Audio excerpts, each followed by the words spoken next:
सर्वशीलमं शीलं सर्वपावने मम पावनं सर्वकर्तवे ममं कर्ता नानक लेप छेप ना लिप्यते। हे प्राणनाथ गोविंदे कृपा निधान जगत गुरु। हे संसार ताप हरणे करुणा में सब दुख हरो। हे शरण जोग दयाले दीनानाथ माया करो। शरीर स्वस्थ क्षीण समय सिमरे।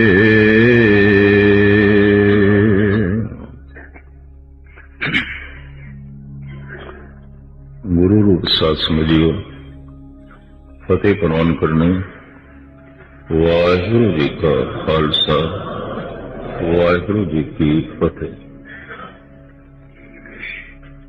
अज दे इस महा वाक दे एक सत्संगी दे अंदर जिहड़ी जागृति पैदा हो जाती है, जग्यासा पैदा हो जाती है, उसका जिक्र है। और बड़े सोहने शब्दों विच धन गुरु अर्जन देव जी महाराज ने सत्संगी दी मानसिक अवस्था नूं इन्हां शब्दां दे राहीं वर्णन कीता है, बयान कीता। उमक्यो उमंग उछाल शौक जज्बा ऐसा देखने दे चाहे जितने चिर तक धन दी मन दे च उमंग है, धर्म दी उमंग पैदा नहीं होती मन दे च।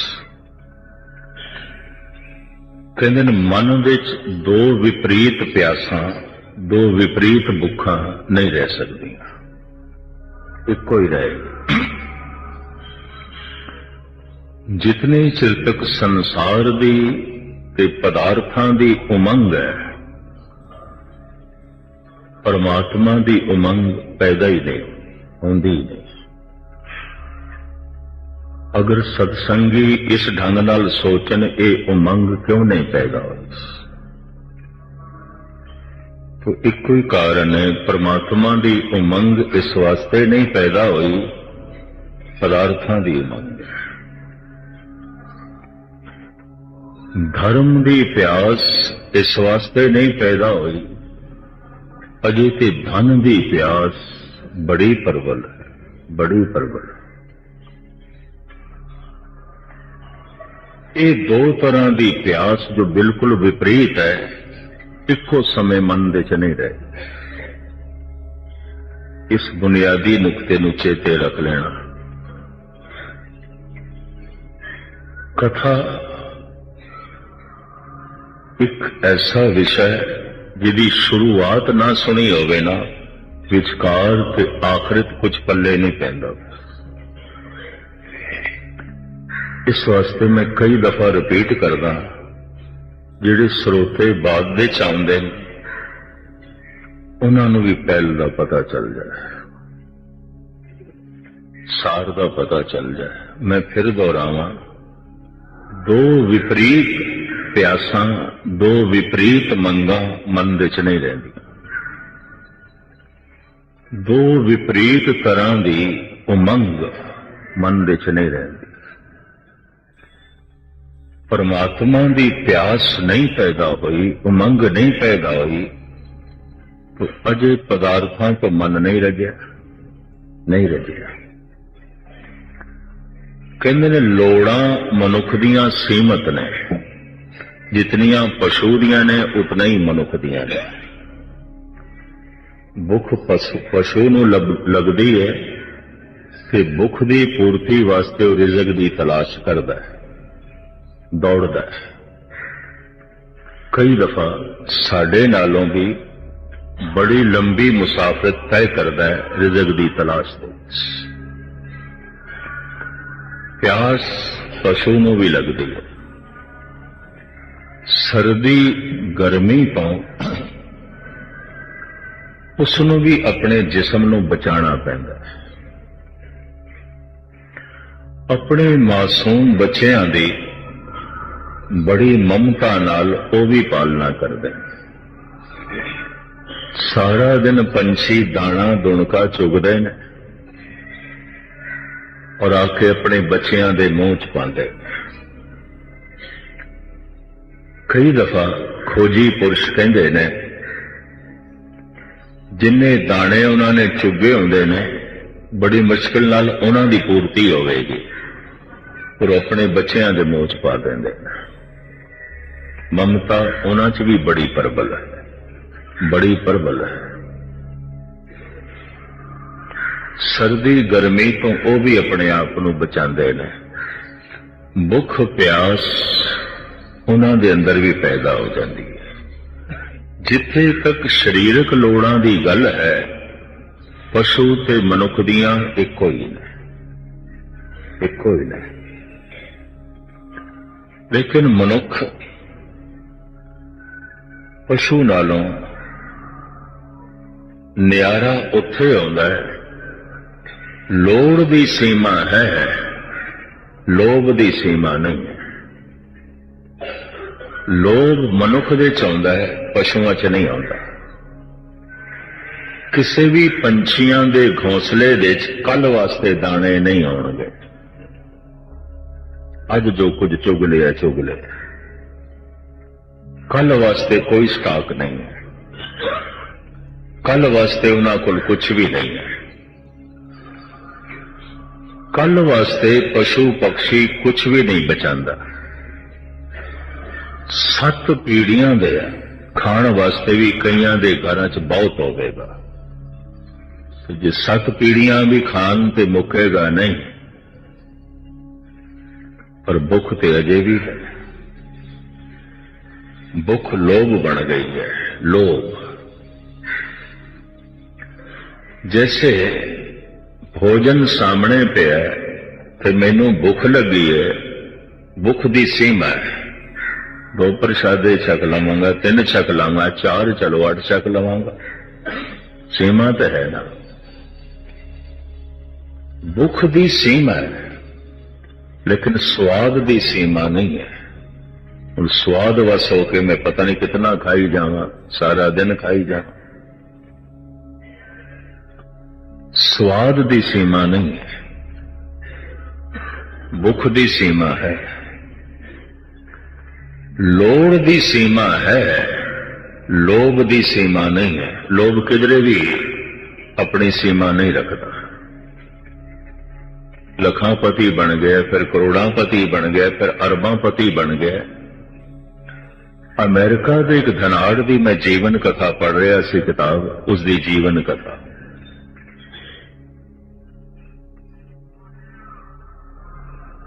वो 10 अरब कैश डॉलर बैंकां दे छोड़ के मर रहा सी। जिहड़ी संपदा सी वो ते अलग, जिहड़े उहदे कारखाने सन वो ते अलग, जिहड़ियां सोने दियां उसदियां खाना सन वो ते अलग। लेकिन कैश 10 अरब डॉलर वो 15-20 बैंकां दे कैश छोड़ के जा रहा सी। एक उग्गा दार्शनिक जो उन्हां दी जीवन कथा लिख रहा सी कि चाहता सी मरण लगे दी कथा भी लिखा। जन्म ते लिखे, जीवन ते लिखे, और मर रहे ये भी लिखना है। इस तो बिना तो कथा अधूरी रहेगी। तो कोल बैठा है, उसने पूछ लिया, महान भाव इस आखिरी समय, इस आखिरी लम्हे ਤੁਹਾਡੇ ਅੰਦਰ ਕੀ ਇੱਛਾ ਚੱਲ ਰਹੀ ਹੈ? ਤੁਸੀਂ ਬੜੇ ਖੁਸ਼ੀ ਨਾਲ ਜੀਵੇ ਹੋ, ਮਰਦੇ ਵੀ ਖੁਸ਼ੀ ਨਾਲ ਪਏ ਹੋਵੋਗੇ, ਕਿਉਂਕਿ ਅਰਬਾਂ ਖਰਬਾਂ ਦੀ ਤੁਸੀਂ ਸੰਪਦਾ ਛੱਡ ਕੇ ਜਾ ਰਹੇ ਹੋ ਤੇ 10 ਅਰਬ ਡਾਲਰ ਕੈਸ਼। अंतिम समय ਉਹਦੀਆਂ ਅੱਖਾਂ ਬਾਹਰ ਆਈਆਂ, ਹੰਝੂ ਨਿਕਲੇ, ਕਹਿੰਦੇ ख्वाहिश रह गई, मैं 100 अरब डॉलर कैश करना चाहता ਸੀ, रह गई गल, कुछ भी नहीं, कुछ भी नहीं। जन्म रोंदिया होया होंदा है कि जीवन दे विच भी मनुख रोंदा ही रहिंदा है, कि मरण लग्या भी रोना ही आ गया है। जिंदगी अकारत चली गई, अजाई चली गई, जीवन बर्बाद चला गया, जिंदगी असफल हुई। ठीक है, जन्म लैंदिया रोया, रोना ही पेगा। मां दा गर्भ एक योगी दी गुफा सी, मां दा गर्भ एक योगी दी समाधि सी, मां दा गर्भ एक योगी साधना करता है कि मैं अपनियां इंद्रियां नूं रोकां, अखां नाल गलत वेखां ना, कन्नां नाल गलत सुणां ना, रसना नाल गलत बोलां ना, नासका ते खलड़ी गलत स्पर्श ना करे। ये सारे दरवाजे प्राकृतिक रूप दे माता दे गर्भ दे इस बच्चे दे बंद सन, सुभावक ही बंद सन। ये इंद्रियां दे दरबार बंद सन। जैसे कबीर कहते ना, मूंद लिए दरवाजे बाजी अले अनहद बाजे। मैं इंद्रियां दे दरवाजे बंद कर दिते हैं, हुण मैं अनहद दा नाद परमात्मा दी आवाज सुनन लग पे। जद मेरे कन्ना ने बाहरों गलत सुनना बंद कर दिता है, जिस दिन दा मेरियां अखां ने बाहर गलत वेखना, लोभ नाल वेखना बंद कर दिता है, जद मेरे इंद्रिय शांत हो गए, इंद्रियां दे दरवाजे मैं बंद कर लेने, मेरे अंदर अनहद दी धुनी चल पई, चलदी पई सी, सुनाई हुण देण लग पई। चलदी ते सारियां दे अंदर है, घट घट बाजे नाल, पर ध्यान बाहर है। माता दे गर्भ दे च बच्चे दा ध्यान एकाग्र है, दरवाजे बंद है। इस वास्ते भारतीय चिंतन, धार्मिक चिंतन ये कहता है, गर्भ दे च बच्चा ब्रह्म ज्ञानी है, चाहे वो डायण मां दी कुख दे च है कि चाहे सतसंगी मां दी कुख दे च है, बच्चा ते ब्रह्म ज्ञानी। जन्म लग्या रोण दा कारण भी यही है, एकाग्रता भंग हो गई, दरवाजे खुल गए,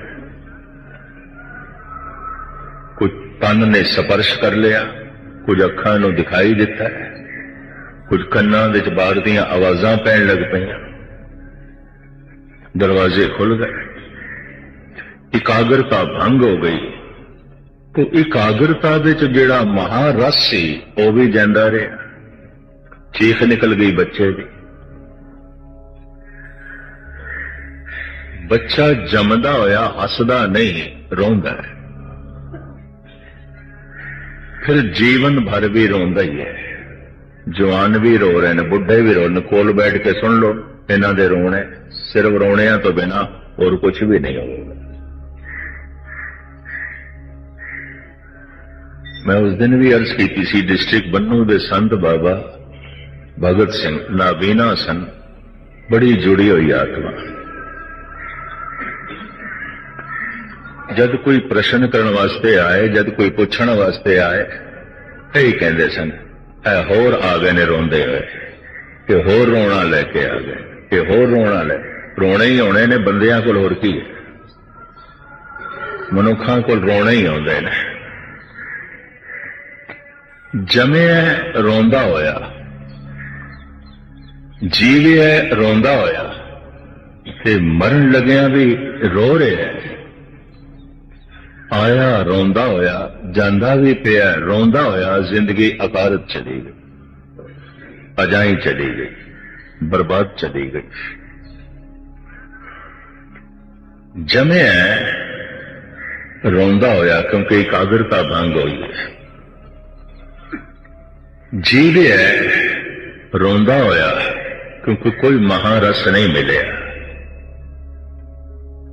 जे मरना किधरे हासा बन सके मरना किधरे आनंद बन सके यात्रा सफल हो गई संसार ते आया सफल हो गया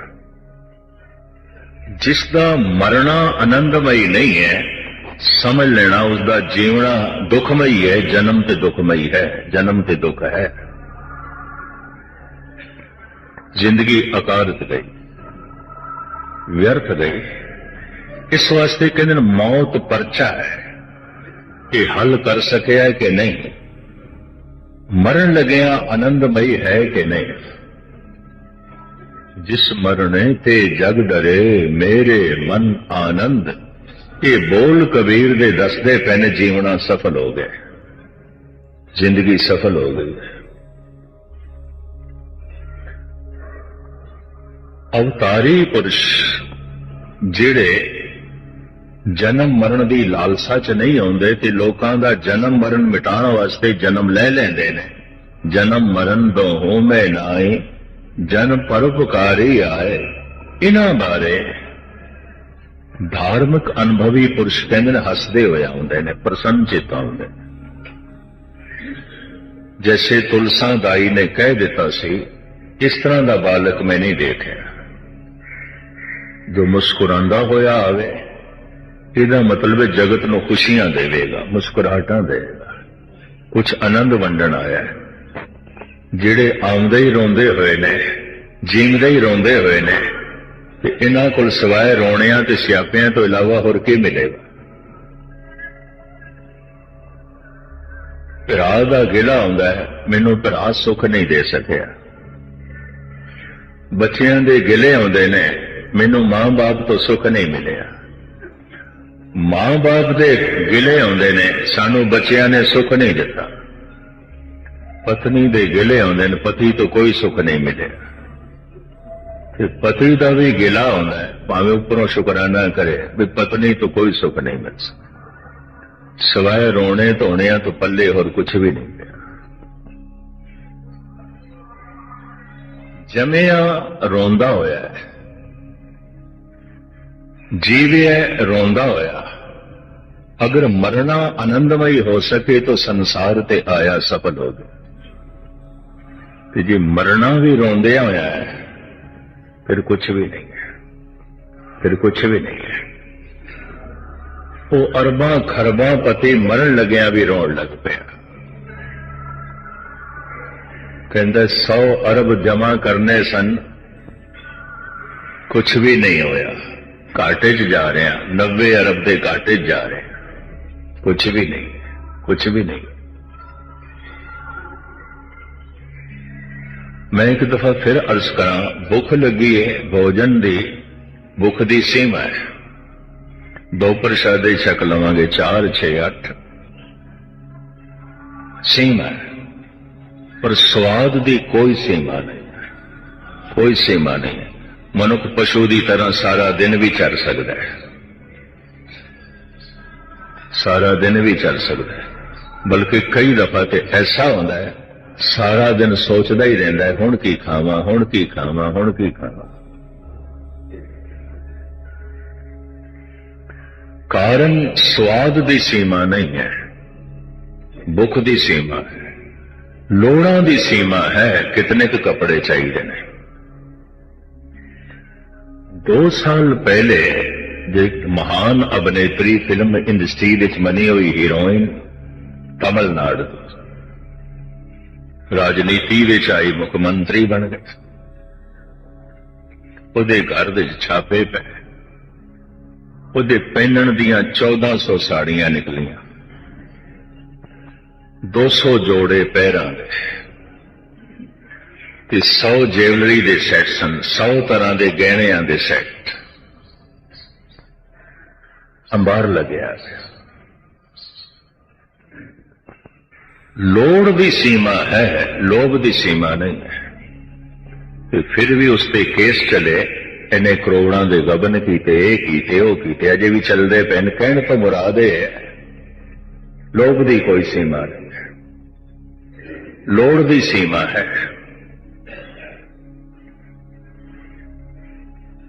ਚਲੋ 4 ਸੂਟ ਬਥੇਰੇ ਨੇ, 6 ਬਥੇਰੇ ਨੇ, 10 ਸਾੜੀਆਂ ਬਥੇਰੀਆਂ ਨੇ, 1400 ਸਾੜੀਆਂ।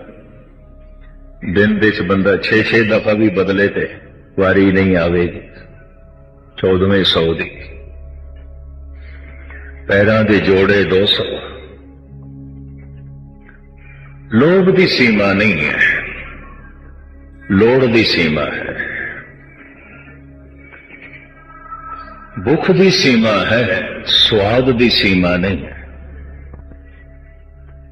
ਇਸ ਵਾਸਤੇ ਕਿਹਾ ਗਿਆ ਹੈ, ਲੋਭੀ ਮਨੁੱਖ ਧਾਰਮਿਕ ਨਹੀਂ ਹੋ ਸਕਦਾ। ਕਿਉਂ?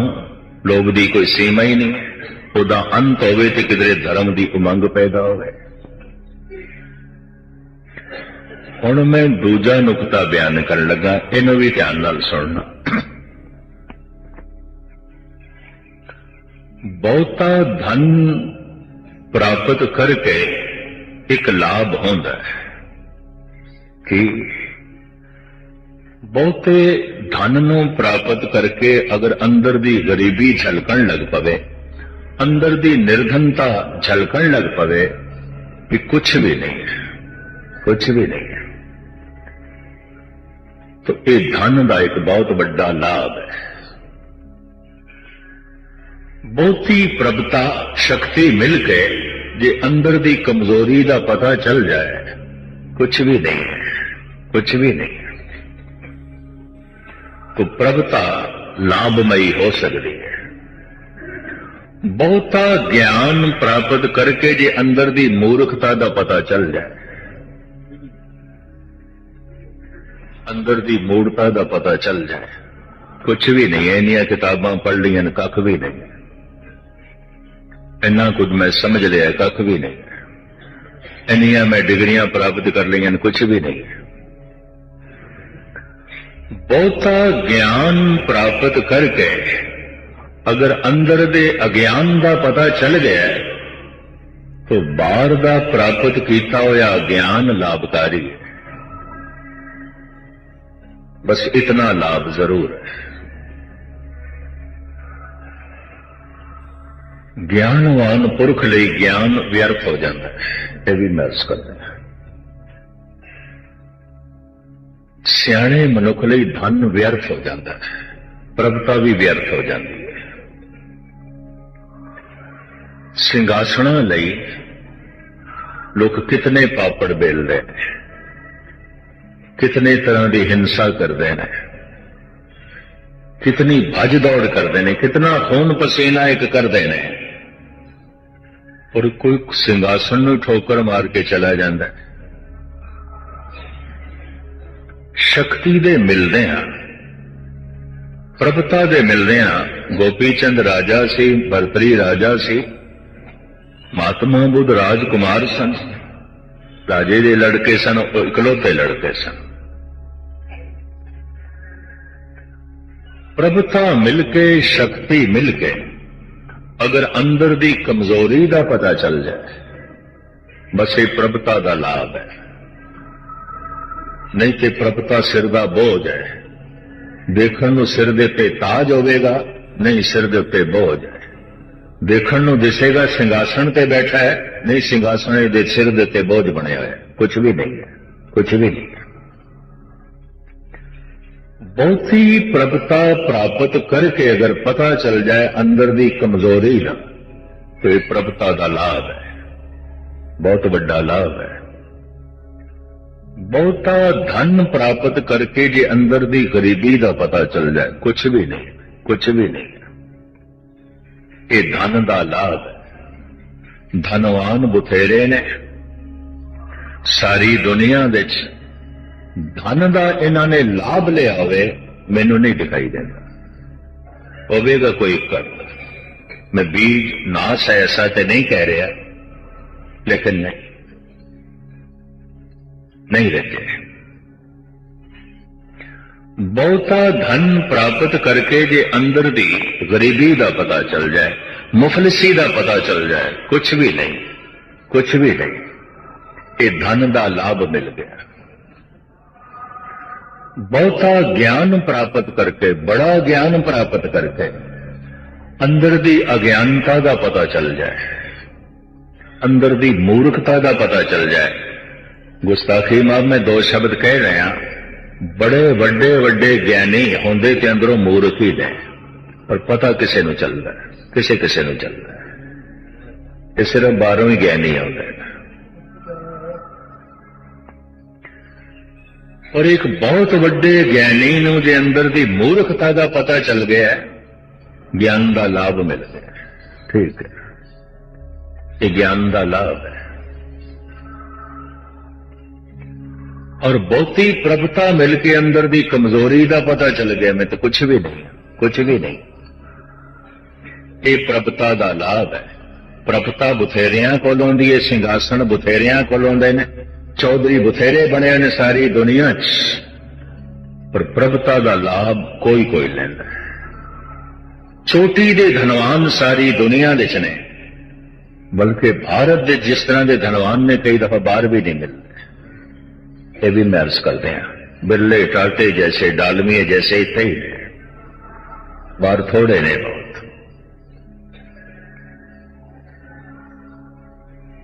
चोटी दे धनवाना किधरे अंदर दी गरीबी का पता चल जाए,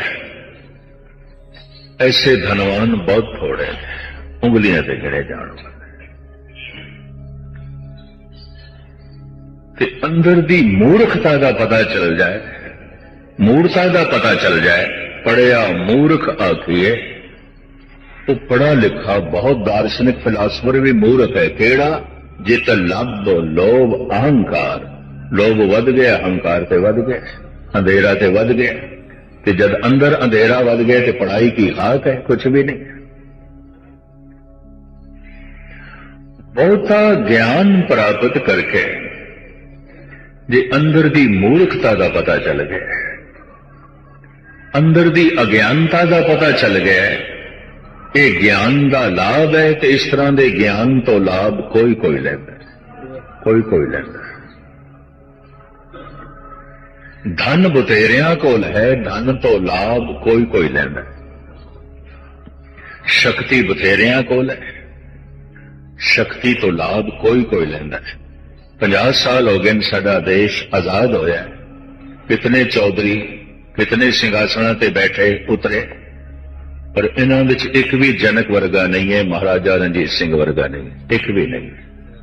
हरिश्चंद्र वर्गा एक भी नहीं है। हरिश्चंद्र महादानी सब कुछ दान कर दिता, सिंघासना ते लुटेरे बैठे ने, लुटण वाले बैठे ने देश। कारण शक्ति नूं प्राप्त करके अपनी कमजोरी का पता चल जाए, शक्ति बेमैनी हो जाती है। धन नूं प्राप्त करके अंदर की गरीबी का पता चल जाए तो धन बेमैनी हो जाता है। और बहुते ज्ञान नूं प्राप्त करके अंदर की मूर्खता का पता चल जाए, ज्ञान बेमैनी हो जाता है।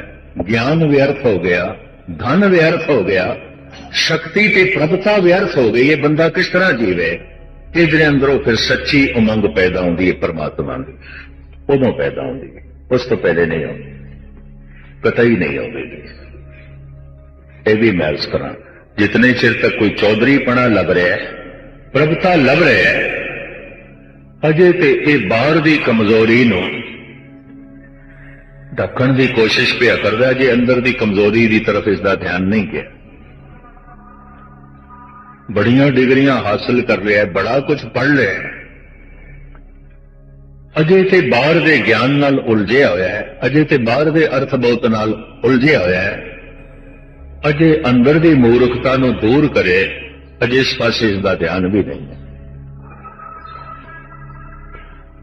अजे इसनूं अंदर दी गरीबी का नहीं पता चलिया, क्यों? अजे ते बाहरों भी गरीब है, बाहरों भी गरीब है। हुण दूजे भी मैं दो नुकते बयान करन लगा, सूत्र ही समझ लो। निर्धन मनुख दा जो बाहरों गरीब है, अंदर दी गरीबी नहीं दिखाई देती, उसका भगत होना बहुत औखा है, बहुत औखा है। अगर गरीब होके भगत हो गया है तो ये पिछले जन्मां दे संस्कार ने, जैसे कबीर कहते ने, पूर्व जन्म हम तुमरे सेवक अब तो मिटिया ना जाई। हे प्रभु, मैं सेवक ते पिछले जन्म दे च भी सी, बंदगी ते करदा रहा। कबीर ने इंज कह लो, पिछले जन्म दे जे 100 मील की यात्रा है, 90 मील की यात्रा ते कर ही लई सी, सिर्फ 10 मील रहिंदे सन, 10 कदम रहिंदे सन। जिंदगी का अंत हो गया तो पिछला ज्ञान नष्ट नहीं होता। जिन्हें जिस अवस्था दे घर दे मनुख सुता है, जाग के भी वही अवस्था है, वही मकान, वही परिवार, वही धन संपदा। जिस तरह का अनुभव ते ज्ञान प्राप्त करके मनुख मरे है, अगला जन्म उसे ही ज्ञान तो शुरू होता है, उसे ही सोच समझ तो शुरू होता है। इस वास्ते धार्मिक ज्ञानी ते कहने मरना ते जमना कुछ भी नहीं है, ये हजारों दफा लखां दफा हो चुके हैं। परिवर्तन होता सिर्फ तब्दीली होती, जिमें असी तन दे ते कपड़े बदलते रहने, प्रकृति साडा तन बदलती रहती है। उस तन ने जो कुछ संग्रह किया होंगे वह नष्ट नहीं होता, वो तो मिल जाता है, वो तो अगले जन्म नाल मिल जाता है, प्राप्त हो जाता है। फिर मरना केड़ी गल दा होया, ते फिर जन्म केड़ी गल दा होया। इस वास्ते भगत पीपा जी साहब कहने, ना कछ आए बो ना कछ जाए बो, राम की दुहाई। न किछ जन्मे न किछ मरे, कुछ भी जमदा नहीं, कुछ भी मरदा नहीं। जिस अवस्था विच मनुख सुता है, परिवार, घर बार, धन संपदा, 2 घंटे 3 घंटे 4 घंटे सुता है, सौ के संबंध ते सारा टूट गया, जागदियां फिर संबंध जुड़ गया। जिस अनुभव की अवस्था च, जिस ज्ञान की अवस्था च मनुख सुता है, संबंध उदों भी जो है टुटते हैं, जिस ज्ञान की अवस्था च मरे है, संबंध उदों भी टुटते हैं। नींद भी संबंध तोड़ती है, मौत भी संबंध तोड़ती है। जाग के फिर संबंध जुड़ जाते हैं, अगला जन्म होके फिर संबंध जुड़ जाता। इस वास्ते मौत नूं भी नींद आख्या है, संबंध टुटते हैं, संबंध जुड़ जाते हैं। जिस ज्ञानमयी अवस्था दे, जिस अनुभवमयी अवस्था दे, जैसे कोई जवान है ते सौ गया है, कि जब जागेगा बच्चा होगा, जागेगा जवान है, 2-3 घंटे बाद जागेगा कोई बुढ़ा है, जवान है। सौन लग्या जिस अवस्था दे सी, जागन लग्या भी उसे ही अवस्था दे है। जिस ज्ञान दे, जिस सूझ समझ दे, जिस अनुभव दे मनुख की मौत हो जाती है, अगला जन्म उत्थों ही शुरू होता है, उत्थों शुरू होता है। एक मनुख बाहरों निर्धन है, गरीब है, उते बाहर की गरीबी नाल उलझिया होया है, उते बाहर की गरीबी च फसे होया है, इन्हू अजे अंदर की गरीबी नहीं दिखाई देती। अगर कोई गरीब मनुख भगत बन गया, जैसे बहुत सारे गरीब भगत बैठे ने गुरु ग्रंथ साहब दे, इन्हां दे पिछले संस्कार ने, पिछले ये पूर्व जन्म की तपस्या है, उर्बले जन्म दे। अगर कोई चोटी का धनवान होके भी उन्होंने अपने अंदर की गरीबी नहीं दिखाई दे रही, लगता है कि कई जन्मां का कंगाल ते भिखारी चले आ रहे। ਇਹ ਬਹੁਤੇ ਜਨਮਾਂ ਦਾ ਕੰਗਾਲ ਹੈ, ਪਰ ਬੜਾ ਹੀ ਮੂੜ ਹੈ, ਅਤਿਅੰਤ ਮੂੜ ਹੈ, ਬਿਲਕੁਲ ਪੱਥਰ ਹੈ। ਅਕਲ ਨਾਮ ਦੀ ਕੋਈ ਚੀਜ਼ ਨਹੀਂ ਹੈ। ਔਰ ਮੈਨੂੰ ਕਹਿਣ ਵਿੱਚ ਕੋਈ ਸੰਕੋਚ ਵੀ ਨਹੀਂ, 90% ਚੋਟੀ ਦੇ ਧਨਵਾਨਾਂ ਕੋਲ ਅਕਲ ਨਾਮ ਮਾਤਰ ਹੁੰਦੀ ਨਹੀਂ। ਸਿਰਫ ਧਨ ਨੂੰ ਸਮਝਣ ਦੀ ਅਕਲ ਹੁੰਦੀ, ਉਹਨਾਂ ਕੋਲ ਆਪਣੇ ਪਰਿਵਾਰ ਦੇ ਸਮਝਣ ਦੀ ਵੀ ਅਕਲ ਨਹੀਂ ਹੁੰਦੀ। ਪਤਨੀ ਨੂੰ ਸਮਝਣ ਲੈਣ, ਬੱਚਿਆਂ ਨੂੰ ਸਮਝ ਲੈਣ, ਭਰਾਵਾਂ ਨੂੰ ਸਮਝ ਲੈਣ, ਸਮਝਣ ਵਾਸਤੇ ਉਹਨਾਂ ਕੋਲ ਸਮਾਂ ਹੀ ਨਹੀਂ ਹੈ। ਧਨ ਦੇ ਵਾਸਤੇ ਸਮਾਂ ਹੈ, ਸਾਰਾ ਸਮਾਂ ਤੇ ਉਸ ਤੇ ਖਰਚ ਕੀਤਾ ਹੈ। ਧਨ ਦੀ ਬਹੁਤ ਵੱਡੀ ਸਿਆਣਪ ਇਹ ਤੇ ਪਰਿਵਾਰ ਲਈ ਵੀ ਮੂਰਖ, ਇਹਨੂੰ ਪਰਿਵਾਰ ਦੀ ਵੀ ਸਮਝ ਲਈ। ਕੋਈ ਰਿਸ਼ਤੇ ਢੰਗ ਨਾਲ ਇਹ ਨਹੀਂ ਨਿਭਾਉਂਦਾ, ਕਿਸੇ ਵੀ ਰਿਸ਼ਤੇ ਨਾਲ ਢੰਗ ਦਾ ਇਹ ਸੰਬੰਧ ਨਹੀਂ ਜੋੜਦਾ। ਧਨ ਇਤਨਾ ਪਿਆਰਾ ਹੋ ਗਿਆ, ਧਨ ਇਤਨਾ ਮਹਾਨ ਹੋ ਗਿਆ ਕਿ ਧਨ ਦੀ ਖਾਤਰ ਭਰਾ ਛੋੜ ਸਕਦਾ ਹੈ, ਪਰਿਵਾਰ ਛੋੜ ਸਕਦਾ ਹੈ, ਮਾਂ ਬਾਪ ਛੋੜ ਸਕਦਾ ਹੈ। ਧਨ ਹੀ ਸਭ ਕੁਝ ਹੈ, ਧਨ ਦੀ ਹੀ ਮਿਹਨਤ। ਇਸ ਤਰ੍ਹਾਂ ਦਾ ਮਨੁੱਖ ਬਹੁਤ ਅਚੇਤ ਹੋਵੇਗਾ, ਚੋਟੀ ਦਾ ਧਨਾਢ ਹੋ ਕੇ ਵੀ ਅੰਦਰ ਦੀ ਗਰੀਬੀ ਨਹੀਂ ਦਿਖਾਈ ਦਿੱਤੀ। ਬੜਾ ਅਚੇਤ ਹੋਵੇਗਾ, ਮਹਾਮੂੜ ਹੋਵੇਗਾ, ਔਰ ਕਈ ਜਨਮਾਂ ਦਾ ਕੰਗਾਲ ਹੋਵੇਗਾ। ਅਜੇ ਤੇ ਬਾਹਰੋਂ ਵੀ ਗਰੀਬ ਹੈ, ਸਵੇਰ ਦਾ ਹੈ ਤੇ ਸ਼ਾਮ ਦਾ ਨਹੀਂ। ਜੈਸੇ ਕਬੀਰ ਦਾ ਘਰ, ਮੁਸ ਮੁਸ ਰੋਵੇ ਕਬੀਰ ਕੀ ਮਾਈ, ਤੇ ਬਾਲਕ ਕੈਸੇ ਜੀਵੇਂ ਰਗਰਾ। ਇਹ ਕਿਵੇਂ ਮੇਰੇ ਬੱਚੇ ਜੀਵਣਗੇ? ਪੋਤਰਿਆਂ ਨੂੰ ਦੇਖ ਕੇ ਕਹਿੰਦੀ ਹੈ ਕਿ ਮੇਰੇ ਬੱਚੇ ਪੋਤਰੇ ਮੇਰੇ ਕਿਵੇਂ ਜੀਵਣਗੇ? ਇਹ ਤੇ ਕੰਮ ਬਹੁਤ ਥੋੜਾ ਕਰਦਾ ਹੈ। ਤਨ ਨਾ ਬੁਨਨਾ ਸਭ ਤਜਿਓ ਹੈ ਕਬੀਰ, ਸੂਤ ਪਿਆ ਖੱਡੀ ਪਈ ਹੈ, ਸਾਰਾ ਸਾਰਾ ਦਿਨ ਬੈਠਦਾ ਹੀ ਨਹੀਂ ਕੰਮ ਤੇ। ਤਨ ਨਾ ਬੁਨਨਾ ਸਭ ਤਜਿਓ ਹੈ ਕਬੀਰ, ਹਰ ਕਾ ਨਾਮ ਲਿਖ ਲਿਓ ਸਰੀਰ। ਇੱਕ ਟਾਈਮ ਹੈ, ਦੂਜੇ ਟਾਈਮ ਕੋਈ ਨਹੀਂ। ਇਹ ਬਾਹਰੋਂ ਬਹੁਤ ਗਰੀਬ ਹੈ, ਬਹੁਤ ਗਰੀਬ ਹੈ, ਅਤਿਅੰਤ ਮੁਫਲਿਸ ਹੈ, ਲੇਕਿਨ ਅੰਦਰੋਂ ਇਹ ਬਾਦਸ਼ਾਹਾਂ ਦਾ ਬਾਦਸ਼ਾਹ ਬਣ ਗਿਆ। ਇਹਦੇ ਪੂਰਬਲੇ ਸੰਸਕਾਰ ਨੇ। ਬਾਹਰੋਂ ਬੜਾ ਅਮੀਰ ਹੈ, ਬੜਾ ਅਮੀਰ ਹੈ, ਬੜੀਆਂ ਮਹਿਲ ਮਾੜੀਆਂ ਨੇ, ਬੜੀਆਂ ਫੈਕਟਰੀਆਂ ਨੇ, ਬੜਾ ਧਨ ਹੈ, ਬੜੀ ਸੰਪਦਾ ਹੈ। ਅੰਦਰ ਦੀ ਗਰੀਬੀ ਦਾ ਨਹੀਂ ਪਤਾ ਚੱਲਿਆ ਤੇ ਅੰਦਰੋਂ ਸ਼ਹਿਨशाह ਬਣਨ ਦੀ ਕੋਸ਼ਿਸ਼ ਨਹੀਂ ਪਿਆ ਕਰਦਾ। ਅਵਲ ਤੇ ਮਹਾਮੂਰਖ ਹੋਵੇਗਾ, ਥੋੜਾ ਨਹੀਂ ਮੂਰਖ, ਮਹਾਮੂਰਖ, ਪੱਥਰ ਦੀ ਤਰ੍ਹਾਂ ਜੜ ਹੋਵੇਗਾ। ਤੇ ਦੂਸਰਾ ਕਈ ਜਨਮਾਂ ਦਾ ਕੰਗਾਲ ਹੋਵੇਗਾ, ਇੱਕ ਜਨਮ ਦਾ ਨਹੀਂ ਹੈ। ਕਈ ਜਨਮਾਂ ਦਾ ਭਿਖਾਰੀ ਰਿਹਾ ਹੋਵੇਗਾ, ਕਈ ਜਨਮਾਂ ਦਾ ਕੰਗਾਲ ਰਿਹਾ ਹੋਵੇਗਾ। ਇਸ ਵਾਸਤੇ ਧਨ ਦੀ ਇਤਨੀ ਪਕੜ ਹੈ, ਇਤਨੀ ਪਕੜ ਹੈ ਕਿ ਇਹਦੇ ਸਾਹਮਣੇ ਧਰਮ ਕੁਝ ਵੀ ਨਹੀਂ ਹੈ। ਹੁਣ ਮੈਂ ਫਿਰ ਦੁਹਰਾਵਾਂ, ਧਰਮ ਦੀ ਉਮੰਗ, ਪ੍ਰਮਾਤਮਾ ਦੀ ਉਮੰਗ ਉਦੋਂ ਪੈਦਾ ਹੁੰਦੀ ਹੈ ਜਦ ਪਦਾਰਥ ਸਿਰਫ ਲੋੜ ਮਾਤਰ ਰਹਿ ਜਾਣ, ਪਦਾਰਥਾਂ ਦੀ ਕੋਈ ਪਿਆਸ ਨਾ ਹੋਵੇ। ਧਰਮ ਦੀ ਉਮੰਗ ਉਸ ਦਿਨ ਪੈਦਾ ਹੁੰਦੀ ਹੈ ਜਿਸ ਦਿਨ ਧਨ ਸਿਰਫ ਲੋੜ ਮਾਤਰ ਰਹਿ ਜਾਏ, ਧਨ ਦਾ ਲੋਭ ਨਾ ਹੋਵੇ। ਨਹੀਂ ਤੇ ਲੋਭ ਪਰਮਾਤਮਾ ਦੀ ਉਮੰਗ ਨਹੀਂ ਪੈਦਾ ਹੁੰਦੇ, ਨਹੀਂ ਹੁੰਦੇ।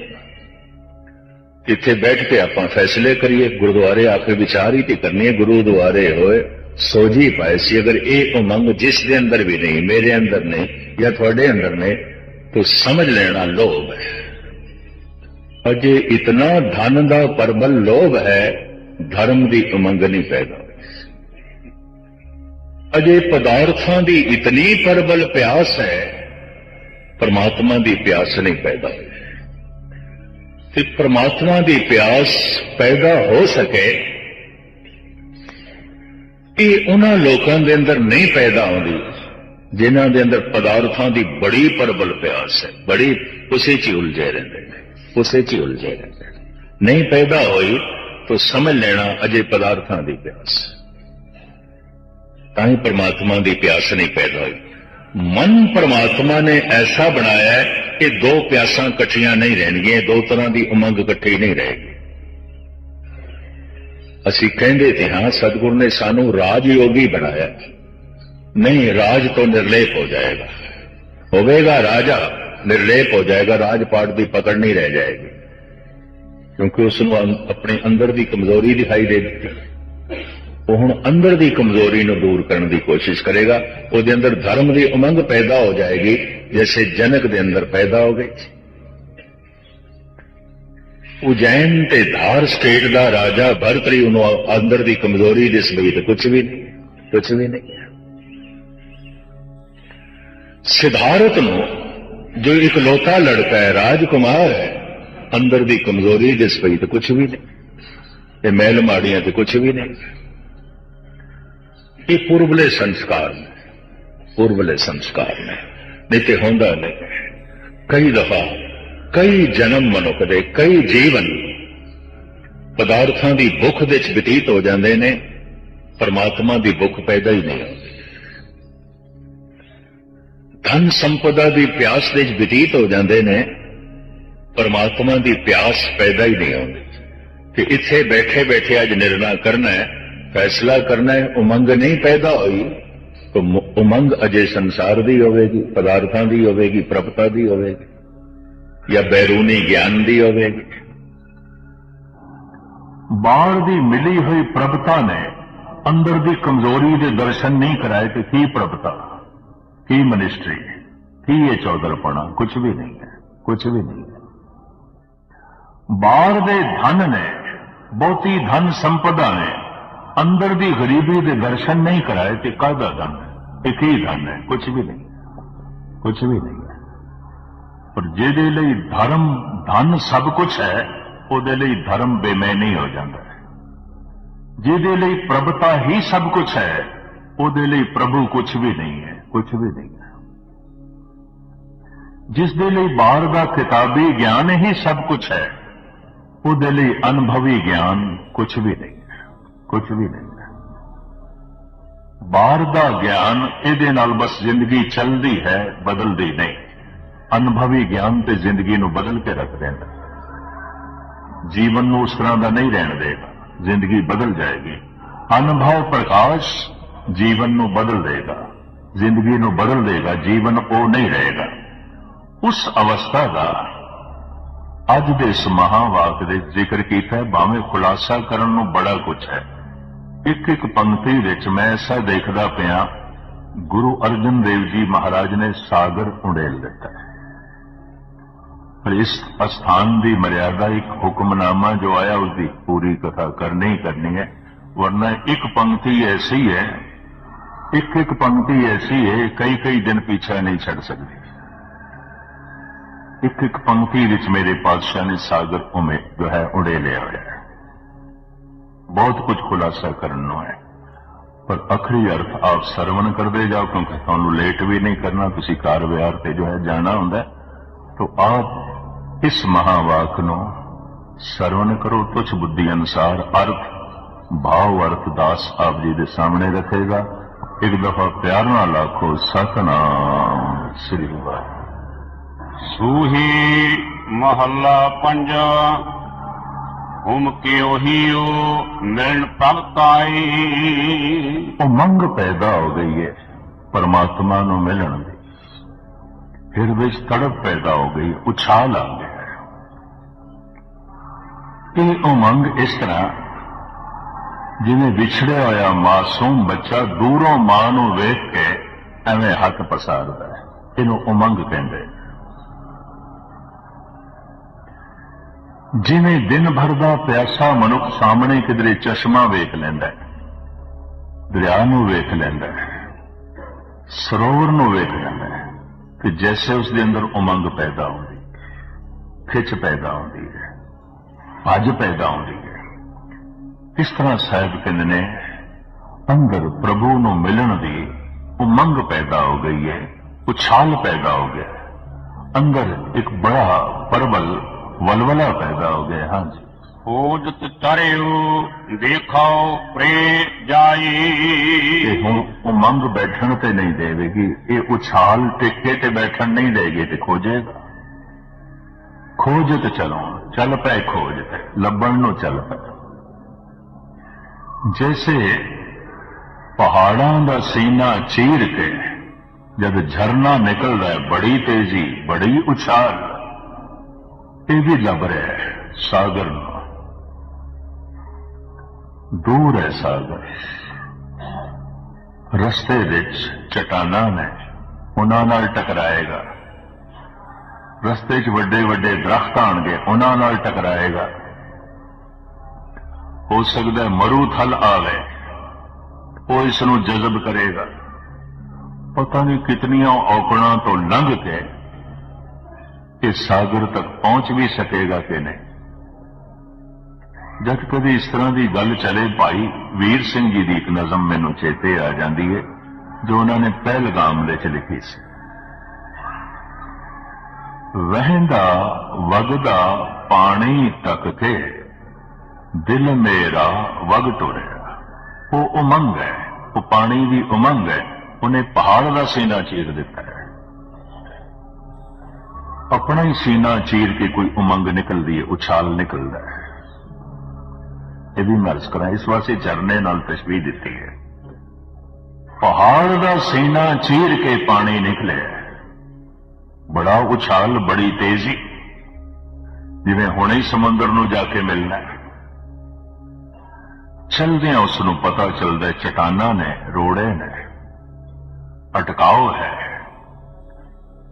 फिर मरू थल का भटकाव भी है, वो जज़ब कर सकता है। फिर सूरज दियां तेज किरणां भी ने, सुकाण दियां।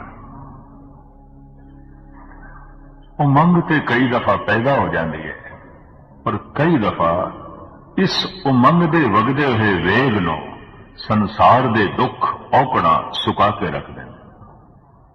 कोई समस्या घरेलू समाज चट्टान की तरह सामने आ जाती,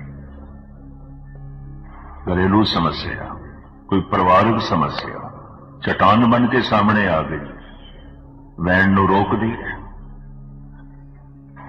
कोई कारोबारी औकड़ खड़ी हो गई है, बड़ी प्रबल औकड़ खड़ी हो गई, उपजीविका का मसला खड़ा हो गया। इस तरह दियां एक चट्टाना नहीं, पहाड़ चो निकले झरने नूं पता नहीं कितनियां चट्टानां नाल टकराना पैंदा है।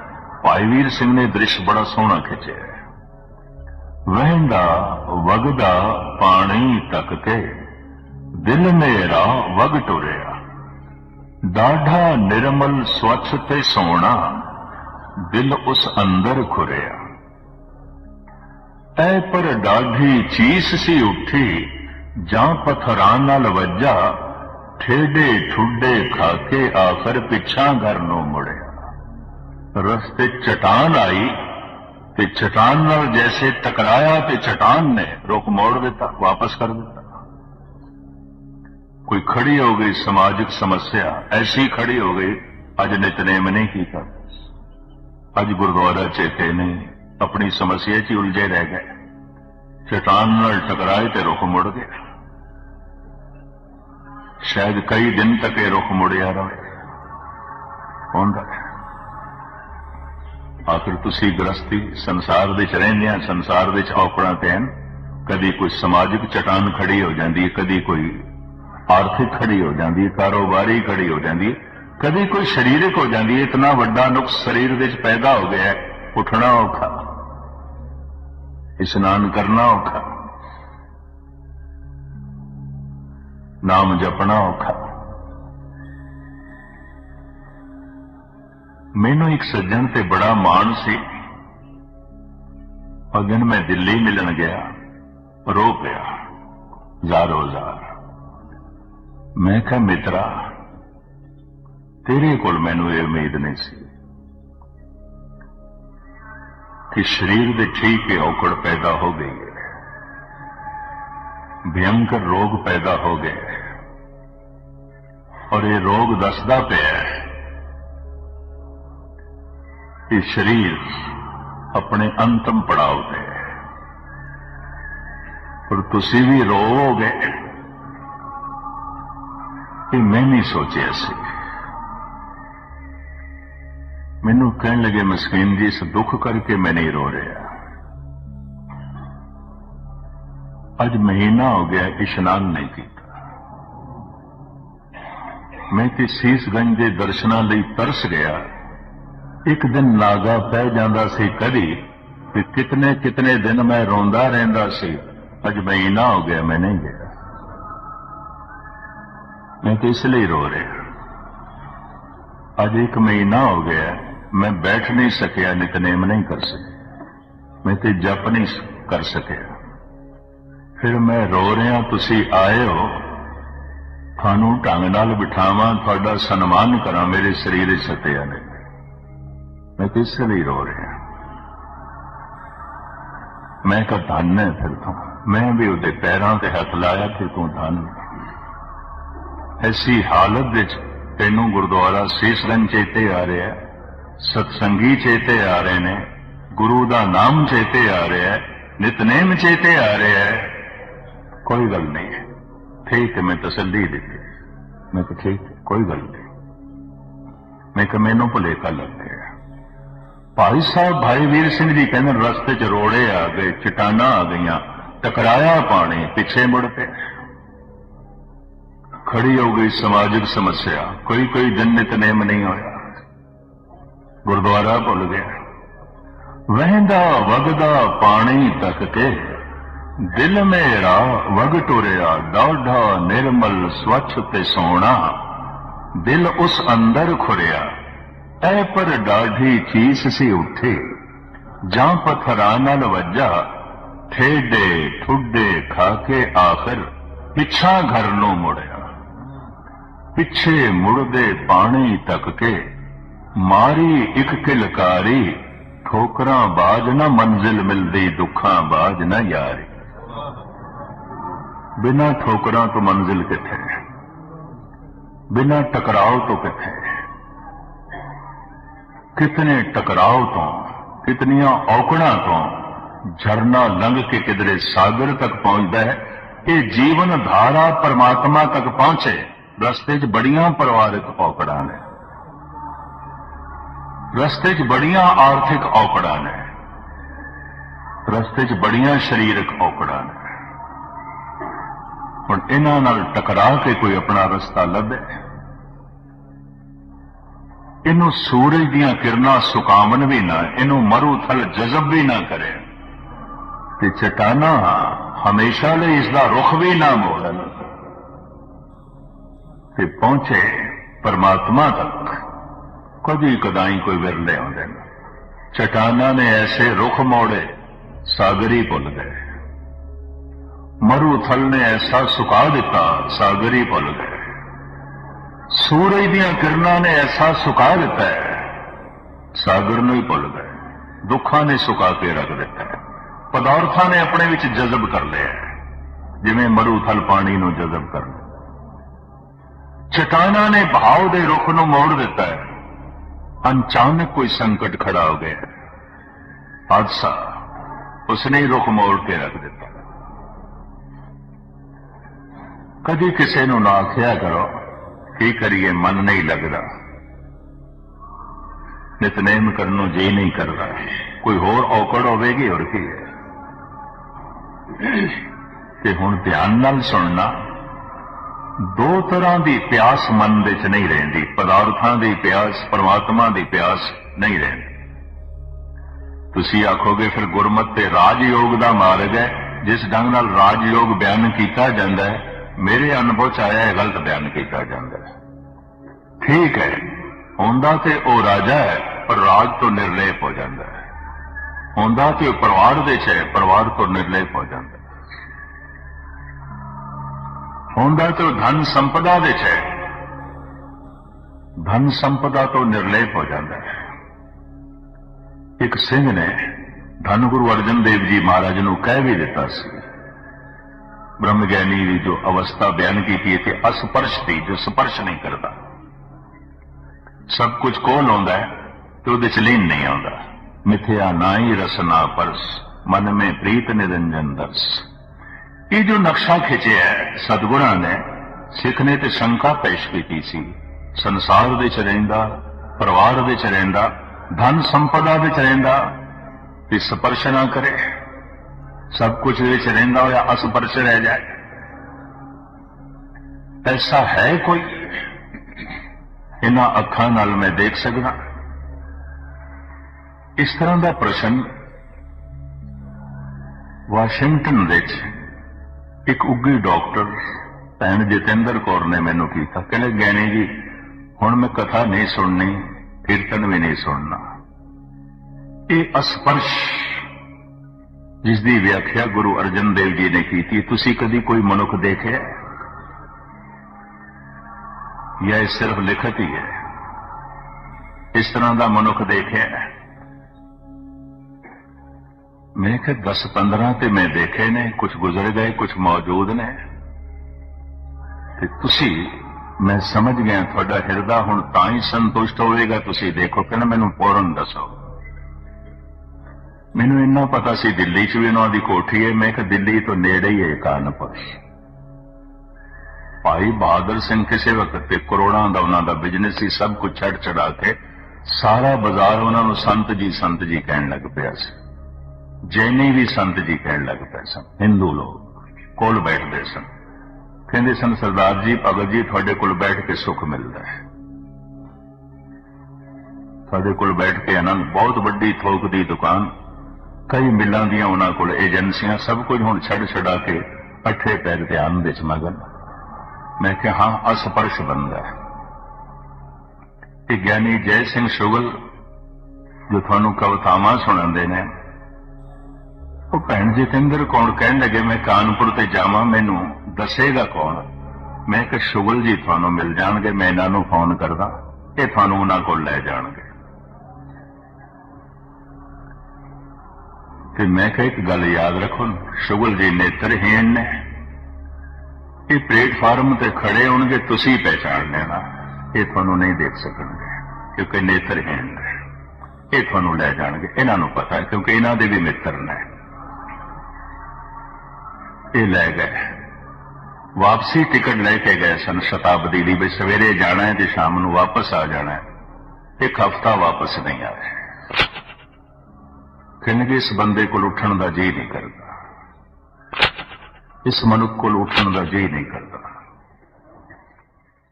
ਕਹਿੰਦੇ ਸਪਸ਼ਟ ਹੋ ਗਈ ਗੱਲ ਜੋ ਅਸੀਂ ਅਰਦਾਸ ਵਿੱਚ ਕਹਿੰਦੇ ਹਾਂ, ਸਹੀ ਸੰਤ ਗੁਰਮੁਖ ਪਿਆਰੇ ਮੇਲ, ਜਿਨ੍ਹਾਂ ਮਿਲਿਆ ਤੇਰਾ ਨਾਮ ਚੇਤਿਆ, ਸਾਦੇ ਜਿਹਾ ਕੱਪੜੇ। ਕੋਈ ਕਹਿ ਨਹੀਂ ਸਕਦਾ ਸੰਤ ਹੈ, ਸਾਦਾ ਜਿਹਾ ਰਹਿਣ ਸਹਿਣ ਗ੍ਰਸਤੀ ਹੈ। ਕਹਿੰਦੇ ਇਸ ਬੰਦੇ ਕੋਲ ਉੱਠਣ ਦਾ ਜੀ ਨਹੀਂ ਕਰਦਾ। ਇਹਦੇ ਦਰਸ਼ਨ ਵਾਕਈ ਗੁਰੂ ਦੇ ਦਰਸ਼ਨ ਹੋ ਗਏ। ਹੁਣ ਜਦ ਵੀ ਭਾਰਤ ਆਉਂਦੇ ਨੇ, ਫੋਨ ਤੇ ਵੀ ਉਹਨਾਂ ਨਾਲ ਸੰਪਰਕ ਰੱਖਦੇ ਨੇ ਵੀ ਜਾਣਾ ਉਸ ਕੋਲ। ਮਿਥਿਆ ਨਾਹੀਂ ਰਸਨਾ ਪਰਸ, ਮਨ ਮੇ ਪ੍ਰੀਤ ਨਿਰੰਜਨ ਦਰਸ। ਭਾਵੇਂ ਭਾਈ ਬਹਾਦਰ ਸਿੰਘ, ਮੈਂ ਫਰਵਰੀ ਦਾ ਮਹੀਨਾ ਕਾਨਪੁਰ ਦੇ ਚਾਹੁੰਦਾ 15-20 ਦਿਨ, ਮੈਨੂੰ ਕਹਿਣ ਲੱਗੇ ਗਿਆਨੀ ਜੀ ਘਰ ਦੇ ਚ ਭੀੜ ਹੋ ਜਾਂਦੀ ਹੈ। ਠੀਕ ਹੈ, ਕਹਿੰਦੇ ਖਾਤਰ ਤਵਾਜ਼ਾ ਕਰਨ ਦੀ ਮੈਨੂੰ ਕੋਈ ਹਰਜ ਨਹੀਂ, ਪਤਨੀ ਲੱਗੀ ਰਹਿੰਦੀ ਸੇਵਾ ਕਰਦੀ ਹੈ, ਗੁਰੂ ਦਾ ਦਿੱਤਾ ਵੀ ਬਹੁਤ ਕੁਛ ਹੈ, ਪਰ ਮੈਨੂੰ ਇਕਾਗਰਤਾ ਚਾਹੀਦੀ ਹੁੰਦੀ ਹੈ। ਵੀ ਤੁਸੀਂ ਕਿਰਪਾ ਕਰਿਆ ਕਰੋ, ਹਰ ਇੱਕ ਨੂੰ ਨਾ ਦੱਸਿਓ। ਮੈਂ ਕਿਹਾ ਹਰ ਇੱਕ ਨੂੰ ਮੈਂ ਨਹੀਂ ਦੱਸਦਾ ਹੁੰਦਾ, ਮੈਂ ਵੀ ਉਸ ਨੂੰ ਹੀ ਦੱਸਦਾ ਜਿਹਦੇ ਅੰਦਰ ਕੋਈ ਉਮੰਗ ਪੈਦਾ ਹੋਈ, ਤੜਪ ਪੈਦਾ ਹੋਈ। ਮੈਂ ਤਾਂ ਉਸ ਦੇ ਅੰਦਰ ਉਮੰਗ ਦੇਖੀ, ਬੜੀ ਪ੍ਰਬਲ ਉਮੰਗ। ਕਰੋੜਾਂ ਦੀ ਧਨ ਸੰਪਦਾ ਹੋਵੇ, ਹਸਪੀਟਲ ਦੀ ਮਾਲਿਕ ਹੋਵੇ, ਆਪਣਾ ਹਸਪੀਟਲ ਹੋਵੇ, ਤੇ ਤਰੰਗ ਪੈਦਾ ਹੋ ਗਈ, ਉਮੰਗ ਪੈਦਾ ਹੋ ਗਈ। ਮੈਂ ਕਿਹਾ ਮੈਂ ਉਸ ਨੂੰ ਦੱਸਿਆ, ਹਰ ਇੱਕ ਨੂੰ ਨਹੀਂ ਕਹਿੰਦਾ ਹੁੰਦਾ। ਖੈਰ ਮੁਖਤਸਰ ਜੋ ਮੈਂ ਅਰਜ਼ ਕਰਾਂ, ਇਹ ਦੋ ਪਿਆਸਾਂ ਅੰਦਰ ਨਹੀਂ ਰਹਿੰਦੀਆਂ। ਫਿਰ ਤੁਸੀਂ ਆਖੋ ਰਾਜ ਯੋਗ ਦਾ ਕੀ ਮਤਲਬ? ਰਾਜ ਹੁੰਦਾ ਹੈ, ਸਪਰਸ਼ ਨਹੀਂ ਕਰਦਾ। ਪਰਿਵਾਰ ਵਿੱਚ ਹੁੰਦਾ ਹੈ, ਨਿਰਲੇਪ ਹੁੰਦਾ ਹੈ। ਸੰਸਾਰ ਵਿੱਚ ਹੁੰਦਾ ਹੈ, ਉਹ ਨਿਰਲੇਪ ਹੁੰਦਾ ਹੈ। ਧਨ ਸੰਪਦਾ ਦੀ ਉਸ ਨੂੰ ਕਮੀ ਨਹੀਂ ਆਉਂਦੀ, ਨਿਰਲੇਪ ਹੁੰਦਾ ਹੈ, ਨਿਰਲੇਪ ਹੁੰਦਾ ਹੈ। ਦੋ ਉਮੰਗਾਂ ਅੰਦਰ ਨਹੀਂ ਰਹਿਣਗੀਆਂ, ਬਸ ਇਤਨੀ ਗੱਲ ਚੇਤੇ ਰਹੇ। ਅਜੇ ਤੱਕ ਗੁਰੂ ਦੀ ਉਮੰਗ ਨਹੀਂ ਪੈਦਾ ਹੋਈ ਤਾਂ ਪਦਾਰਥਾਂ ਦੀ ਉਮੰਗ ਹੋਵੇਗੀ, ਪਰਿਵਾਰ ਦੀ ਹੋਵੇਗੀ, ਪ੍ਰਭਤਾ ਦੀ ਹੋਵੇਗੀ, ਧਨ ਦੀ ਹੋਵੇਗੀ, ਇਸੇ ਕਰਕੇ ਨਹੀਂ ਹੋਵੇਗੀ। ਅਜੇ ਤੱਕ ਇਹ ਉਛਾਲ ਗੁਰੂ ਦਾ ਨਹੀਂ ਅੰਦਰ ਪੈਦਾ ਹੋਇਆ ਤਾਂ ਸੰਸਾਰ ਦਾ ਹੋਵੇਗਾ, ਪ੍ਰਭਤਾ ਦਾ ਹੋਵੇਗਾ। ਹੋਰ ਕੀ? ਜਣੇ ਜਣੇ ਖਣੇ ਕੋਲ ਪੁੱਛਣ ਦੀ ਲੋੜ ਵੀ ਨਹੀਂ ਜੀ, ਕੀ ਕਰੀਏ, ਮਨ ਨਹੀਂ ਜੁੜਦਾ। कोई उमंग नहीं। मैं उस दिन भी अर्ज की सी ते माफी मंग लवां, अद्धे ते दरबार साहब दे सुत्ते पे होंदे ने, जिन्होंने असीं बड़ा जपीश्वर तपीश्वर कहने आ, वो भी ऊंघते पे होंदे ने। ते टीवी दे उत्ते जब ऊंघदे इन्हां देखदे ने बड़ी निराशा हुंदी, माड़ा असर पैंदा, भैड़ा असर पैंदा। हद हो गई। दरबार साहब सौण वास्ते जांदे ने, ऊंघते पे होंदे ने, और टीवी दे दिखाई देंदे। मैनूं कई सज्जणा ने कहा भी ऊंघते पे, बेहतर है उठ जाओ। तंद्रा ने इतना तंग किया है। महात्मा बुद्ध दिन नूं 2-4 घंटे सौंदे सन, रात नूं साधना करते सन, एकांत हो जाती सी, पंछी भी खामोश हो जाते सन, कोई आवाज नहीं, उहदे च ध्यान साधना करते सन। पर जैसे निंद्रा उन्होंने छेड़ती सी, तंद्रा तंग करती सी, तो जिस इलाके दे च साधना करते सन, पहाड़ां दे उत्ते चाय दीयां पत्तियां आम आउंदियां सन, खा लेंदे सन। कि चाह दी पत्ती, जिसनों अज असीं चाह कहने, ठीक कहने, पुराने ऋषि मुनिया की पकड़ च भी नींद हटाती है, थोड़ी जी खुश्क है, ये चबा लेंदे सन। फिर भी नींद तंग करे, फिर चलदे होया ध्यान करते सन। इनू भरमण चक्कर करके कहने, बोधी अज भी करते। जिस दरखत के थले बैठना, बस उसकी परिक्रमा करनी, चलते रहना, घंटा 1.5 घंटा चलते रहना। चलदे खून की तेजी आ जाए, तंद्रा हट जाए, फिर बैठ के जप करते रहना। रात इंज व्यतीत करते सन, नींद नहीं आन देनी, तंद्रा नहीं आन देनी। संघर्ष से करना पड़ेगा। उमंग जो परमात्मा दी है, तरंग जो परमात्मा दी है, तो साहब इत्थे कहने अंदर उमंग पैदा हो गई है, प्रभु की मिलन की ख्वाहिश पैदा हो गई है, परमात्मा के दर्शनों की चाहत पैदा हो गई है। हाँ जी। सुनत सांदेसरो प्रेम गृह सेज विछाई। सुनी गल कि परमात्मा आ रहा है। कदी कदी मन शब्द के नेड़े चला जाता है, कुछ रस बन जाता है। कदी कदी मन कीर्तन के नेड़े चला जाता है, कुछ रस बन जाता है। कदी कदी पाठ करते हैं, जुड़िया होया नहीं, मैं जुड़िया होया नहीं कह सकता, शब्द के नेड़े चला जाता है मन। जैसे हिमालय पर्वत के कोई नेड़े भी चला गया है, तो शीत लहर पे स्वागत करेगी। जैसे कोई चमन खिड़े हुए चमन दे नेड़े चला गया, सुगंधी महक के स्वागत करेगी। जैसे कोई अतार दी दुकान दे कोलों लंघिया, अतर भावे लाया नहीं, दुकान दे कोलों लंघिया, महक के स्वागत करेगी। जिस दिन किसी दिन मन शब्द के नेड़े चला जाता है, कीर्तन के नेड़े चला जाता है, किसी नूं कहिए गुरु के नेड़े चला जाता है, तो रस बन जाता है। वो रस मनुख नूं सावधान कर देता है भी ये टिकिया रहे, ते मनुख अपने अंतस्करण नूं सवारदा है, कोशिश करता है, यतन करता है, सावधानी रखता है। सुनत संदेश, संदेशा सुनिया, ये संदेशा परमात्मा देंदा है। और समझ लेना संदेशा, जिस दिन कीर्तन सुनिया थानू रस आ जाए, परमात्मा का संदेशा, मैं आ रहा, तो अपने सेजा ठीक कर, अपने अंतस्करण नूं ठीक कर, मैं आ रहा। जिस दिन पाठ करदे कोई सरूर तारी हो जाए, ये परमात्मा का संदेश है। जिस दिन गुरुद्वारे आंदे अंदर कोई लटक पैदा हो जाए, समझ लेना प्रभु का संदेशा है। साहिब कहते सुनत संदेशरो प्रे गृह सेज वसाई। परमात्मा वास्ते अंतस्करण की सेजा शुभ गुणा नाल बिछाई, ये खेड बन सकती है। वो रस होर उस उमंग नूं वधा देंदा है, वो थोड़ा जिहा रस उस सरूर नूं होर वधा देंदा है, उस खिच नूं होर वधा देंदा है। हाँ जी। भ्रम आयो पाओ नदर ना पाई। और एक तीरथ से गए, दूजे तीरथ से गए, एक सत्संग विच गए, दूजे सत्संग विच गए, पाठ कीता, पूजा की, खेड नहीं बने। उमंग आखिर उमंग ढिली पै जाती है। फुआरे का पानी प्रेशर का मारिया उपर उठता है, बुलंदियां नूं इंज लगता है जिवें आसमान नाल टकराएगा। 200 फुट उच्चे फुआरे में देखे। प्रेशर का मारिया होया फुआरे का पानी बुलंदियां नूं छूंदा है, ਧਰਤੀ ਦੀ ਖਿੱਚ ਦਾ ਮਾਰਿਆ ਫਿਰ ਥੱਲੇ, ਫਿਰ ਥੱਲੇ। ਜ਼ਮੀਨ ਹਰ ਚੀਜ਼ ਨੂੰ ਆਪਣੀ ਤਰਫ ਖਿੱਚਦੀ ਹੈ, ਹਰ ਚੀਜ਼ ਨੂੰ। ਸਿਰਫ ਪਾਣੀ ਨੂੰ ਨਹੀਂ, ਤੁਸੀਂ ਕੁਝ ਵੀ ਉੱਪਰ ਸੁੱਟੋ ਥੱਲੇ ਆਏਗਾ, ਕਸ਼ਿਸ਼ ਹੈ। ਲੇਕਿਨ ਭਾਰਤੀ ਮਹਾਂਪੁਰਸ਼ਾਂ ਦੇ ਪਕੜ ਦੇ ਵਿੱਚ ਇੱਕ ਹੋਰ ਖਿਆਲ ਵੀ ਆਇਆ, ਸਾਡੀ ਜਿਹੜੀ ਸੁਰਤ ਹੈ ਕਦੀ ਉੱਚੀ ਉੱਠਦੀ ਹੈ, ਬੁਲੰਦੀਆਂ ਨੂੰ ਛੂੰਹਦੀ ਹੈ, ਸ਼ਬਦ ਨੂੰ ਸੁਣ ਕੇ, ਪਾਠ ਕਰਕੇ, ਸਤਸੰਗ ਕਰਕੇ, ਕਿਸੇ ਕਿਸੇ ਦਿਨ ਬੁਲੰਦੀਆਂ ਨੂੰ ਛੂੰਹਦੀ ਹੈ। ਉਸ ਦਿਨ ਮਨ ਹੌਲਾ ਹੁੰਦਾ ਹੈ, ਬੋਝ ਮਾਨੋ ਸਾਰੇ ਗਿਰ ਗਏ ਨੇ, ਸੁਰਤ ਉੱਚੀ ਉੱਠਦੀ ਹੈ। ਧਰਤੀ ਦੀ ਕਸ਼ਿਸ਼ ਸੁਰਤ ਨੂੰ ਫਿਰ ਥੱਲੇ ਖਿੱਚਦੀ ਹੈ। ਤੇ ਧਰਤੀ ਦੀ ਕਸ਼ਿਸ਼ ਕੀ ਹੈ? ਕੋਈ ਧਨ ਦੀ ਕਸ਼ਿਸ਼, ਰੂਪ ਦੀ ਕਸ਼ਿਸ਼, ਸਭ ਸਰੀਰ ਧਰਤੀ ਔਰ ਕੀ ਹੈ? ਰੂਪ ਵੀ ਧਰਤੀ ਹੈ, ਧਨ ਵੀ ਧਰਤੀ ਹੈ, ਸਭ ਕੁਝ ਧਰਤੀ ਹੈ। ਕਿਸੇ ਪਦਾਰਥ ਦੀ ਕਸ਼ਿਸ਼, ਕਿਸੇ ਰੂਪ ਦੀ ਕਸ਼ਿਸ਼, ਕਿਸੇ ਧਨ ਸੰਪਦਾ ਦੀ ਕਸ਼ਿਸ਼, ਫਿਰ ਅੰਦਰ ਪੈਦਾ ਹੋਈ ਇਹ ਉੱਪਰ ਉੱਠਿਆ ਹੋਇਆ ਪਾਣੀ ਫਿਰ ਥੱਲੇ, ਫਿਰ ਥੱਲੇ। ਕਬ ਹੂੰ ਜੀੜਾ ਊਬ ਚੜਤ ਹੈ, ਕਬ ਹੂੰ ਜਾਏ ਭਿਆਲ। ਬੜਾ ਉੱਚਾ ਉੱਠਿਆ ਸੀ ਕੀਰਤਨ ਸੁਣ ਕੇ, ਬੜਾ ਉੱਚਾ ਉੱਠਿਆ ਸੀ ਪਾਠ ਕਰਕੇ, ਜਪ ਤਪ ਕਰਕੇ, ਫਿਰ ਥੱਲੇ, ਫਿਰ ਥੱਲੇ। ਕਾਰਨ ਜਿਤਨੇ ਚਿਰ ਤੱਕ ਕਸ਼ਿਸ਼ ਦੇ ਦਾਇਰੇ ਤੋਂ ਇਹ ਪਾਣੀ ਨਿਕਲਿਆ ਨਹੀਂ, ਜਿਤਨੇ ਚਿਰ ਤੱਕ ਕਸ਼ਿਸ਼ ਦੇ ਦਾਇਰੇ 'ਚ ਕੋਈ ਚੀਜ਼ ਉੱਪਰ ਗਈ ਨਹੀਂ, ਥੱਲੇ ਆਏ। ਜਿਨ੍ਹਾਂ ਦੀ ਸੁਰਤ ਇਸ ਕਸ਼ਿਸ਼ ਦੇ ਦਾਇਰੇ ਤੋਂ ਅੱਗੇ ਲੰਘ ਜਾਂਦੀ ਹੈ, ਉਹਨਾਂ ਦੇ ਭਾਵੇਂ ਬੰਦ ਵੀ ਕੱਢ ਦਿਓ, ਸੁਰਤ ਥੱਲੇ ਨਹੀਂ ਆਏ, ਨਹੀਂ ਆਏ।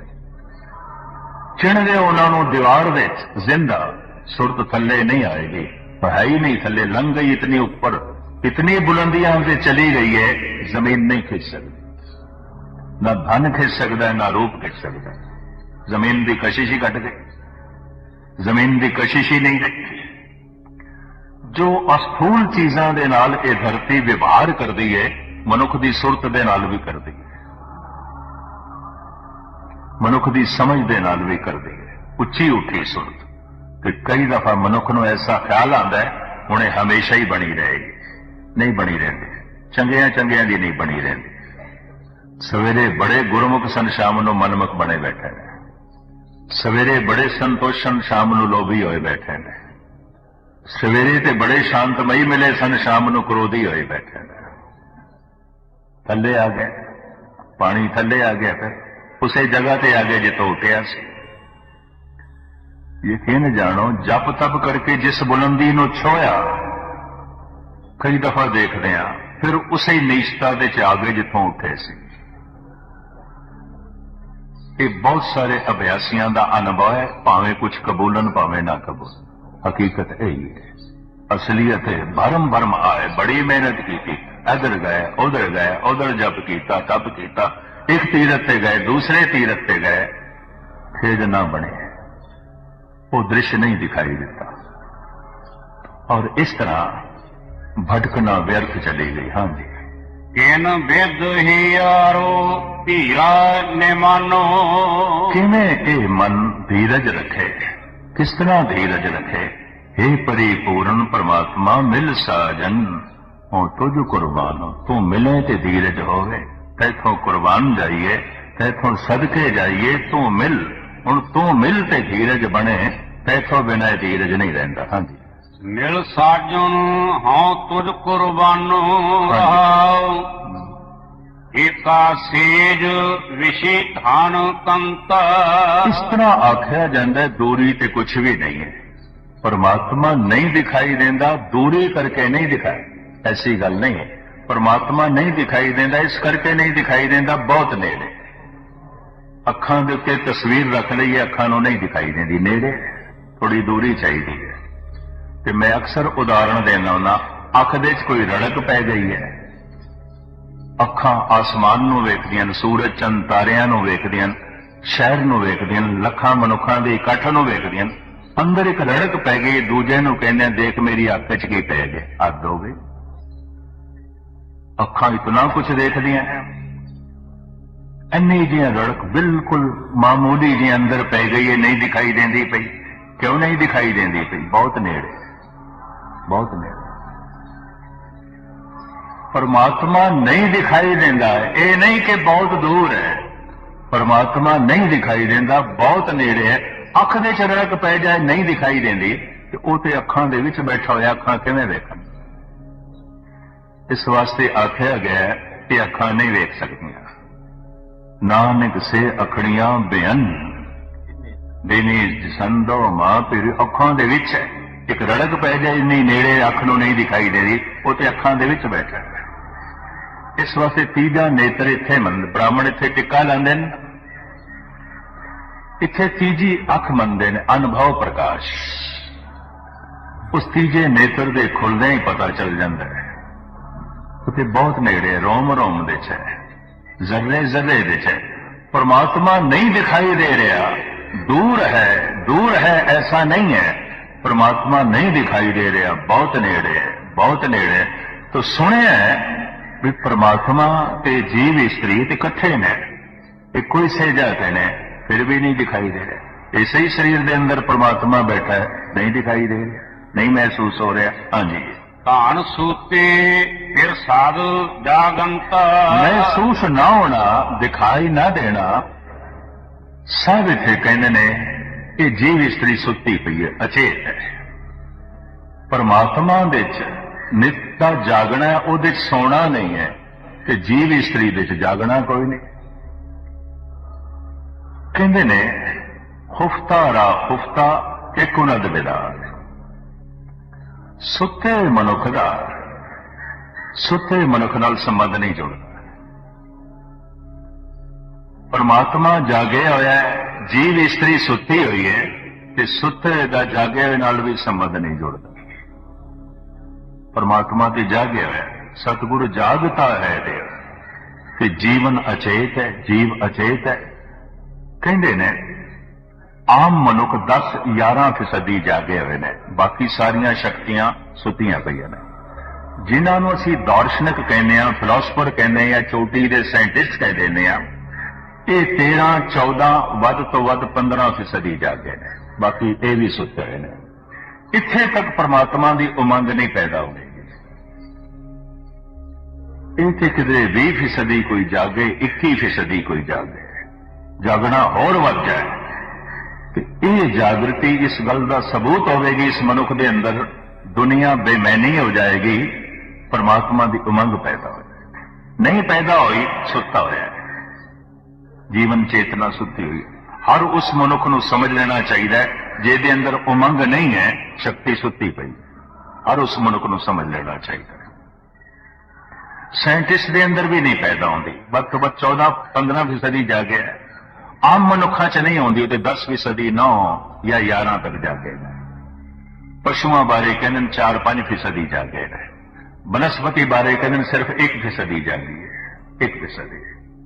वध तो वध कोई फुल, कुछ वनस्पति जो 2% जागे, जैसे चोई मोई इंज हाथ लाइए तो मुड़ जाती। कुछ दरख्त महसूस कर दे रहे, पर वो 2% जागे ने। मनुख 15% भी जागे होवे तो रब्बी उमंग नहीं पैदा होती। वनस्पति कितों पैदा होवे, वो तो 1%, 2%। पशु च कितों पैदा होवे, वो तो 4-5%। साइंटिस्ट के अंदर भी नहीं पैदा होती, दार्शनिक फिलोसफर के अंदर भी नहीं होती। बड़े बड़े प्रिंसिपल, बड़े बड़े प्रोफेसर, बड़े बड़े आलम फाजल, लॉयर, डॉक्टर, इंजीनियर, उन्हां च भी नहीं पैदा होती। एक सज्जन बहस करन आ गया सी कि बहस का मौजू भी भावें बेढंगा सी, पर बहस करन का ढंग भी बेढंगा सी। विचार वटांदरा नहीं सी, पै सी, जिवें कहने रब नेड़े के गुसन नेड़े। ते नाल उन्हां दे जिहड़ा साथी सी भी ये इंजीनियर ने, कोई माड़े मोटे आदमी नहीं है। ते ज्ञानी जी इन्हां दीयां दलीलां सुनन वालियां ने, विचारन वालियां ने, ढंग नाल जवाब दे रहे इंजीनियर ने। मैं कहा देखो, बंदे दी कार खराब हो जाए, स्कूटर खराब हो जाए तो डेंटिस्ट को थोड़ी जाता है, मोटर मैकेनिक को जाएगा। तो जे दंद खराब हो जाए तो मोटर मैकेनिक को थोड़ी जाता है, जेड़े हथौड़े नाल मोटर ठीक करेगा फिर उसे नाल ही दंद ठीक कर देगा सारे। ਉਹ ਡੈਂਟਿਸਟ ਕੋਲ ਜਾਣਾ ਪੈਂਦਾ ਹੈ। ਮੈਂ ਕਿਹਾ ਇੰਜੀਨੀਅਰ ਨੇ, ਇੰਜੀਨੀਅਰਿੰਗ ਬਾਰੇ ਜਾਣਦੇ ਹੋਣਗੇ, ਧਰਮ ਬਾਰੇ ਕੀ ਜਾਣਦੇ ਨੇ? ਕੱਖ। ਜਿਵੇਂ ਮੈਂ ਇੰਜੀਨੀਅਰਿੰਗ ਬਾਰੇ ਬਿਲਕੁਲ ਨਿਲ ਹਾਂ, ਮੈਂ ਕਿਹਾ ਮੈਂ ਇਹਨਾਂ ਨੂੰ ਧਰਮ ਬਾਰੇ ਬਿਲਕੁਲ ਨਿਲ ਮੰਨਦਾ, ਕੁਝ ਵੀ ਨਹੀਂ। ਮੈਂ ਬਿਲਕੁਲ ਨਿਲ ਮੰਨਦਾ, ਕੁਝ ਵੀ ਨਹੀਂ। ਤਾਲਮੇਲ ਬੈਠੇਗਾ ਨਹੀਂ ਵਿਚਾਰ ਵਟਾਂਦਰੇ ਦਾ। ਇੰਜੀਨੀਅਰ ਹੋਣਗੇ, ਇੰਜੀਨੀਅਰਿੰਗ ਬਾਰੇ ਜਾਣਦੇ ਹੋਣਗੇ। ਮੈਂ ਧਰਮ ਦੇ ਸੰਬੰਧ ਵਿੱਚ ਇਹਨਾਂ ਨੂੰ ਜ਼ੀਰੋ ਸਮਝਦਾ, ਕੁਝ ਵੀ ਨਹੀਂ। ਮੈਂ ਇੰਜੀਨੀਅਰਿੰਗ ਦੇ ਸੰਬੰਧ ਵਿੱਚ ਬਿਲਕੁਲ ਜ਼ੀਰੋ ਹਾਂ, ਮੈਨੂੰ ਕੁਝ ਵੀ ਨਹੀਂ ਪਤਾ। ਮੈਂ ਕਿਹਾ ਮੈਂ ਕਬੂਲ ਕਰਦਾ, ਮੈਂ ਇੰਜੀਨੀਅਰਿੰਗ ਬਾਰੇ ਕੁਝ ਵੀ ਨਹੀਂ ਜਾਣਦਾ, ਨੀਲਾ, ਮੈਂ ਬਿਲਕੁਲ ਜ਼ੀਰੋ। ਇਹਨਾਂ ਨੂੰ ਕਬੂਲ ਕਰ ਲੈਣਾ ਚਾਹੀਦਾ, ਧਰਮ ਬਾਰੇ ਬਿਲਕੁਲ ਮੈਂ ਜ਼ੀਰੋ। ਪਰ ਉਹਨਾਂ ਦਾ ਹੰਕਾਰ ਇਜਾਜ਼ਤ ਨਾ ਦੇਵੇ। ਬੜਾ ਪਰਵਲ ਹੰਕਾਰ, ਮੈਂ ਇੰਜੀਨੀਅਰ ਹੋਵੇਗਾ, ਇੰਜੀਨੀਅਰ ਤੋਂ ਤੂੰ ਇੰਜੀਨੀਅਰਿੰਗ ਬਾਰੇ ਜਾਣਦਾ ਹੈ, ਧਰਮ ਬਾਰੇ ਕੱਖ ਵੀ ਨਹੀਂ ਜਾਣਦਾ। ਮੈਂ ਕਿਹਾ ਮੈਂ ਕੱਖ ਵੀ ਨਹੀਂ ਜਾਣਦਾ ਧਰਮ ਇੰਜੀਨੀਅਰਿੰਗ ਬਾਰੇ, ਮੈਂ ਕਬੂਲ ਕਰਦਾ। ਤੇ ਵਿਚਾਰ ਤੁਸੀਂ ਧਰਮ ਦੇ ਕਰਨ ਆਏ ਹੋ, ਔਰ ਉਹ ਵੀ ਰੱਬ ਨੇੜੇ ਕਿ ਗੁਸੈਨ ਨੇੜੇ। ਦਰਅਸਲ ਜਿਸ ਚੀਜ਼ ਦੀ ਬੰਦੇ ਨੂੰ ਸਮਝ ਹੈ, ਤੇ ਹੁਣ ਸਮਝ ਲਵੇ ਮੈਂ ਸਭ ਕੁਝ ਸਮਝਦਾ, ਬਸ ਇਹੀ ਅਗਿਆਨਤਾ ਹੈ। ਵਕੀਲ ਨੂੰ ਕਹਿ ਸਕਦੇ ਤੂੰ ਕਾਨੂੰਨ ਬਾਰੇ ਜਾਣਦਾ, ਲਾਅ ਬਾਰੇ ਜਾਣਦਾ ਹੈ, ਮੈਨੂੰ ਨਹੀਂ ਪਤਾ ਲਾਅ ਦਾ। ਮੈਨੂੰ ਚੰਗੀ ਤਰ੍ਹਾਂ ਯਾਦ ਹੈ ਜਦ ਮੇਰੇ ਤੇ ਸਨ 84 ਚ 5-10 ਦਫਾ ਲਾਈਆਂ ਗਈਆਂ ਨਾ, ਅੰਮ੍ਰਿਤਸਰ ਆਉਣ ਤੇ ਵੀ ਮੇਰੇ ਤੇ ਬੰਦੇ ਸੀ ਵੀ ਤੁਹਾਡੇ ਬੋਲਣ ਨਾਲ ਇਕੱਠ ਬੜਾ ਹੋ ਜਾਂਦਾ, ਇਹ ਹੋ ਜਾਂਦਾ, ਉਹ ਹੋ ਜਾਂਦਾ। ਤੇ ਮੈਂ ਇੱਕ ਕਰਦਾ ਤਾਂ ਮੈਂ ਕਥਾ, ਹੋਰ ਤਾਂ ਕੋਈ ਦੇਸ਼ ਦਰੋਹੀ ਦੀ ਗੱਲ ਨਹੀਂ, ਦੇਸ਼ ਨਾਲ ਮੈਨੂੰ ਪਿਆਰ ਹੈ। 4-5 ਦਫਾ ਲਾਈਆਂ ਨਾ ਮੇਰੇ ਤੇ ਉਹਨਾਂ ਦਫਾ ਦੇ ਚ ਕੋਈ 109 ਵੀ ਸੀ। ਤੇ ਬਰਨਾਲਾ ਸਾਹਿਬ ਮੈਨੂੰ ਗੁਰਦੁਆਰਾ ਰਕਾਬਗੰਜ ਮਿਲ ਗਏ। ਮੈਂ ਕਿਹਾ ਨਵੀਂ ਦਫਾ ਵੀ ਮੇਰੇ ਤੇ ਲੱਗ ਗਈ ਹੈ, ਇਹ ਕੀ ਹੁੰਦੀ? ਕਹਿੰਦੇ ਇਹ ਤੇ ਅਵਾਰਾਗਰਦੀ ਦੀ ਹੁੰਦੀ।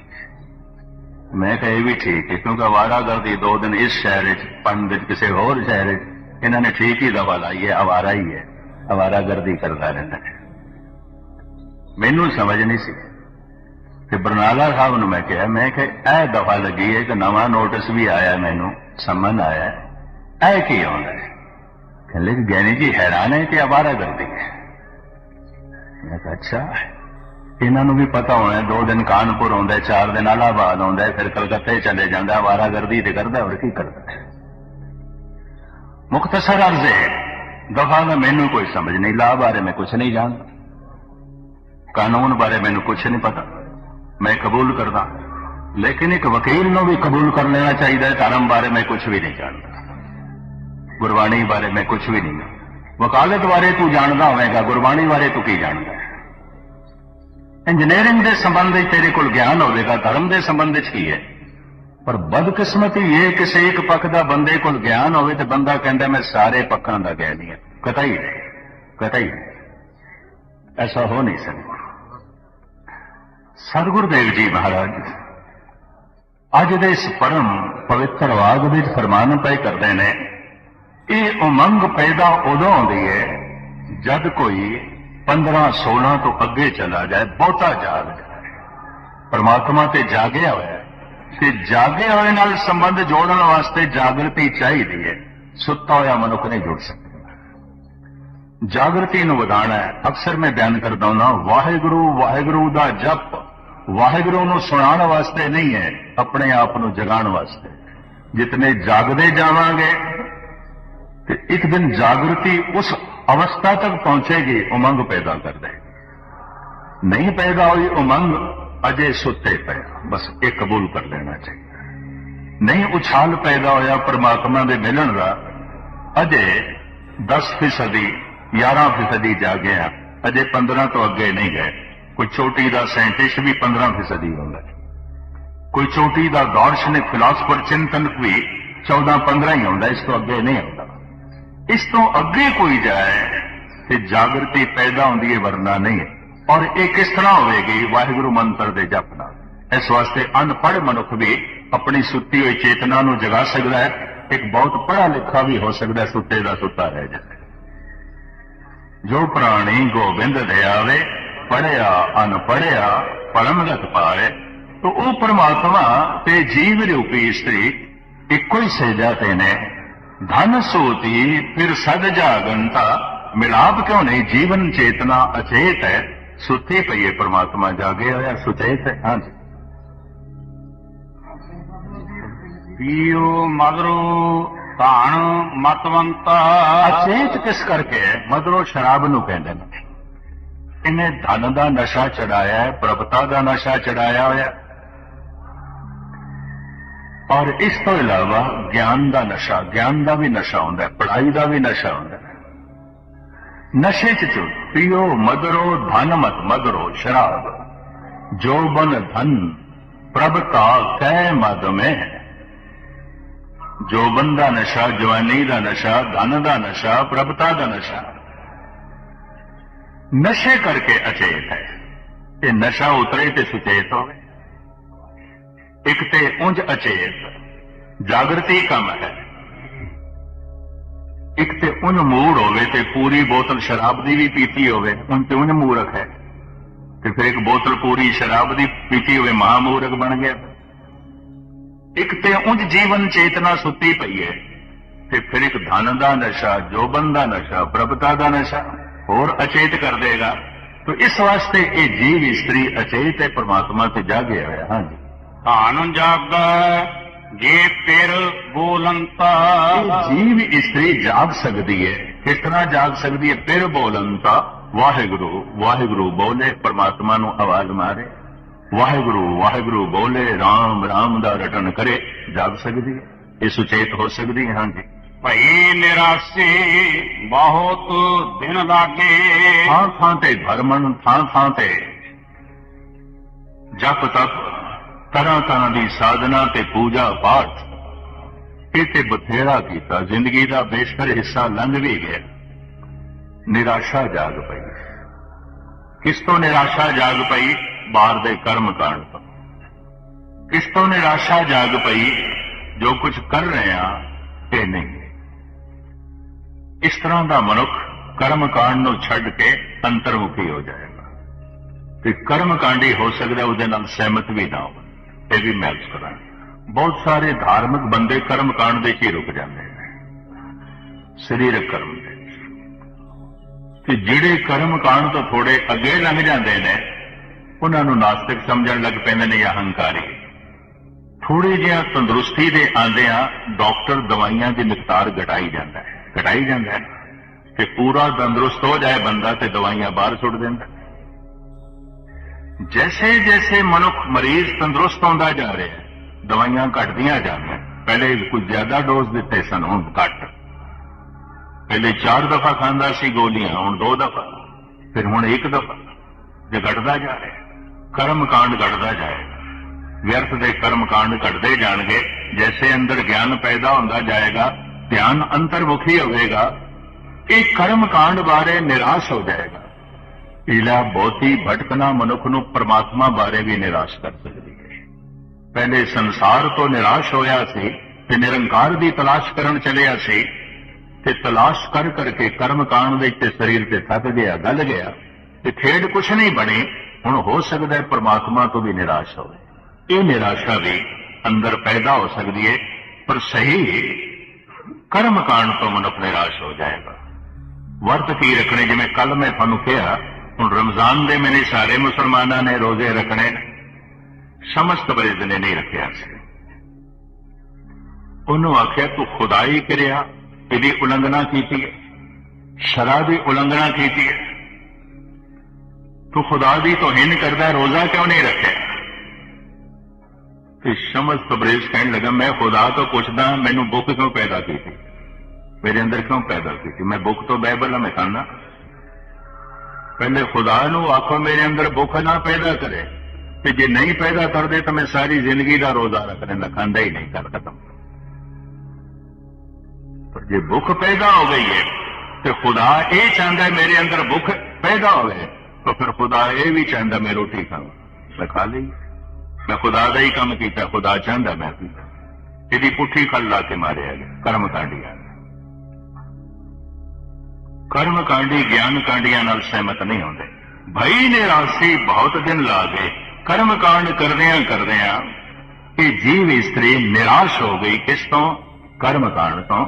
ਬਹੁਤੇ ਡੇਰਿਆਂ ਦਾ ਭਰਮਣ, ਬਹੁਤੇ ਤੀਰਥਾਂ ਦਾ ਭਰਮਣ, ਆਖਰ ਇਸ ਸਭ ਕੁਝ ਭਟਕਣ ਤੋਂ ਨਿਰਾਸ਼ਾ ਪੈਦਾ ਹੋ ਗਈ, ਅੰਦਰ ਉਦਾਸੀ ਛਾ ਗਈ। ਹਾਂ ਜੀ, ਦੇਸ ਦੇਸ਼ਾਂਤਰ ਮੈਂ ਸਗਲੇ ਠਾਗੇ ਕਈ ਦੇਸ਼ਾਂ ਦੇ ਕਈ ਤੀਰਥਾਂ ਦਾ ਰਟਨ ਕਈ ਤਰ੍ਹਾਂ ਦੀ ਸਾਧਨਾ ਕਰ ਕਰਕੇ ਇਸ ਕਰਮ ਕਾਂਡ ਵਿੱਚ ਪ੍ਰਵਿਰਤ ਹੋ ਕੇ ਨਿਰਾਸ਼ ਹੋ।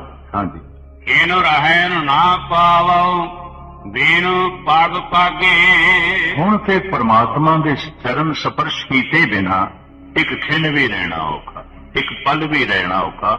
ਇਹ ਉਮੰਗ ਇਤਨੀ ਵੱਧ ਗਈ, ਇਹ ਤੜਪ ਇਤਨੀ ਵੱਧ ਗਈ। ਪਹਿਲੇ ਵਿਆਕੁਲ ਹੁੰਦੇ ਸੀ ਧਨ ਦੀ ਖਾਤਰ, ਹੁਣ ਧਰਮ ਦੀ ਖਾਤਰ। ਪਹਿਲੇ ਤੜਪਦੀ ਸੀ ਪਦਾਰਥਾਂ ਦੀ ਖਾਤਰ, ਹੁਣ ਪਰਮਾਤਮਾ ਦੀ ਖਾਤਰ। ਪਹਿਲੇ ਤੜਪਦੇ ਸੀ ਪ੍ਰਭੁਤਾ ਦੀ ਖਾਤਰ, ਹੁਣ ਪ੍ਰਭੂ ਦੀ ਖਾਤਰ। ਤੜਪਣਾ ਨੇ ਰੁਖ ਬਦਲ ਲਿਆ, ਨਦੀ ਨੇ ਰੁਖ ਬਦਲ ਲਿਆ। ਪਹਿਲੇ ਨਦੀ ਵਗ ਰਹੀ ਸੀ ਕਿਸੇ ਹੋਰ ਪਾਸੇ, ਪੱਛਮ ਦੀ ਤਰਫ, ਹੁਣ ਪੂਰਬ ਦੀ ਤਰਫ ਜਾਂਦੀ ਗਈ। ਗੰਗਾ ਦੀ ਇੱਕ ਮਹਾਨਤਾ ਇਹ ਵੀ ਮੰਨਦੇ ਨੇ, ਪੂਰਬ ਦੀ ਤਰਫ ਜਾਂਦੀ ਹੈ, ਬਾਕੀ ਸਭ ਪੱਛਮ ਦੀ ਤਰਫ ਜਾਂਦੀ ਹੈ ਨਦੀ। ਧਾਰਾ ਦਾ ਰੁਖ ਮੁੜ ਗਿਆ। ਪਹਿਲੇ ਤੜਪਦੇ ਸੀ ਪ੍ਰਭੁਤਾ ਦੀ ਖਾਤਰ, ਹੁਣ ਪ੍ਰਭੂ ਦੀ ਖਾਤਰ। ਪਹਿਲੇ ਹਰ ਵਕਤ ਤੜਪਣਾ ਬਣੀ ਰਹਿੰਦੀ ਸੀ ਧਨ ਦੀ ਖਾਤਰ, ਹੁਣ ਧਰਮ ਦੀ ਖਾਤਰ। ਪਹਿਲੇ ਹਰ ਵਕਤ ਤੜਪਣਾ ਬਣੀ ਰਹਿੰਦੀ ਸੀ ਪਰਿਵਾਰ ਦੀ, ਹੁਣ ਨਿਰੰਕਾਰ ਦੀ ਜੋ ਹੈ ਤੜਪ ਪੈਦਾ ਹੋ ਗਈ ਹੈ। ਇਸ ਤਰੀਕੇ ਨਾਲ ਇੱਕ ਖਿੰਨ, ਇੱਕ ਪਲ ਵੀ ਪਰਮਾਤਮਾ ਤੋਂ ਬਿਨਾਂ ਰਹਿਣਾ ਔਖਾ ਹੈ, ਔਖਾ। ਹੋਏ ਕਿਰਪਾਲ ਪ੍ਰਭ ਮਿਲਹਿ ਸੁਭਾਗੇ। ਉਹ ਪ੍ਰਭੂ ਦਇਆ ਕਰੇ, ਕਿਰਪਾ ਦੇ ਘਰ ਵਿੱਚ ਆਵੇ ਕਿ ਭਾਗ ਜਾਗਣ, ਕਿ ਮਿਲਾਪ ਨਸੀਬ ਹੋਵੇ, ਮਿਲਣਾ ਨਸੀਬ ਹੋਵੇ। ਹਾਂਜੀ, ਭਇਓ ਕਿਰਪਾਲ ਸਤ ਸੰਗ ਮਿਲਾਇਆ।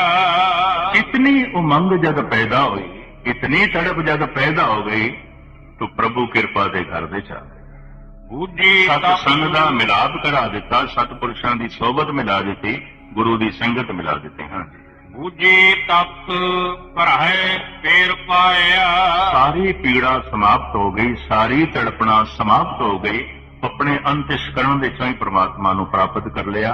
जैसे स्वामी रामानंद कहते हैं, कत जाइए रे घर लागो रंग, मेरा चित ना चलत मन भयो भंग।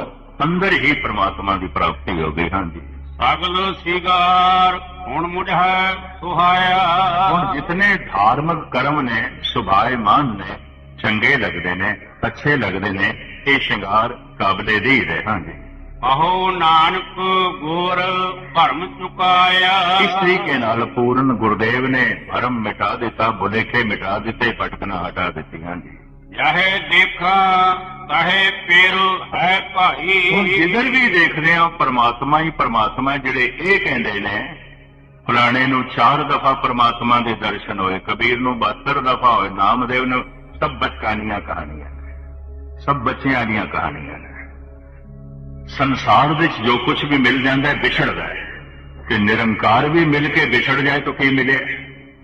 ਫਿਰ ਤੇ ਨਿਰੰਕਾਰ ਵੀ ਪਦਾਰਥ ਹੀ ਹੋ ਗਿਆ ਔਰ ਕੁਝ ਵੀ ਨਹੀਂ। ਸੰਸਾਰ ਵਿੱਚ ਜੋ ਕੁਝ ਵੀ ਮਿਲਦਾ ਹੈ, ਪੁੱਤਰ ਮਿਲਿਆ, ਮਿੱਤਰ ਮਿਲਿਆ, ਧਨ ਮਿਲਿਆ, ਪ੍ਰਭਤਾ ਮਿਲੀ, ਵਿਛੜੇਗੀ, ਇੱਕ ਨਾ ਇੱਕ ਦਿਨ ਵਿਛੜੇਗੀ। ਪਰ ਜਿਸ ਦਿਨ ਨਿਰੰਕਾਰ ਮਿਲਦਾ ਹੈ ਵਿਛੜਦਾ ਹੀ ਨਹੀਂ। ਮਿਲਿਆ ਹੋਏ ਨਾ ਵਿਛੜੇ, ਜੇ ਮਿਲਿਆ ਹੋਈ। तो हुण जिधर भी देखते हैं परमात्मा ही परमात्मा। ਉਹ ਜੋਦੀ 613 रूप गुण निधान गोविंद अनुपाजी। ਬੋਲਿਓ ਕਪਾਟ ਤਾਂ ਮਾਨੋ ਠਹਿਰਾਈ। इस तरीके नाल साडे हिरदे दे कपाट ਨੂੰ खोल दिता, पर्दियां ਨੂੰ जो है हटा दिता, ते पूर्ण प्रकाश हो गया, पूर्ण जो है चानना हो गया। जिधर देखते हैं परमात्मा ही परमात्मा है। समा कुछ ज्यादा हो गया, क्षमा दी याचना। फतेह प्रवान करने वाहिगुरु जी का खालसा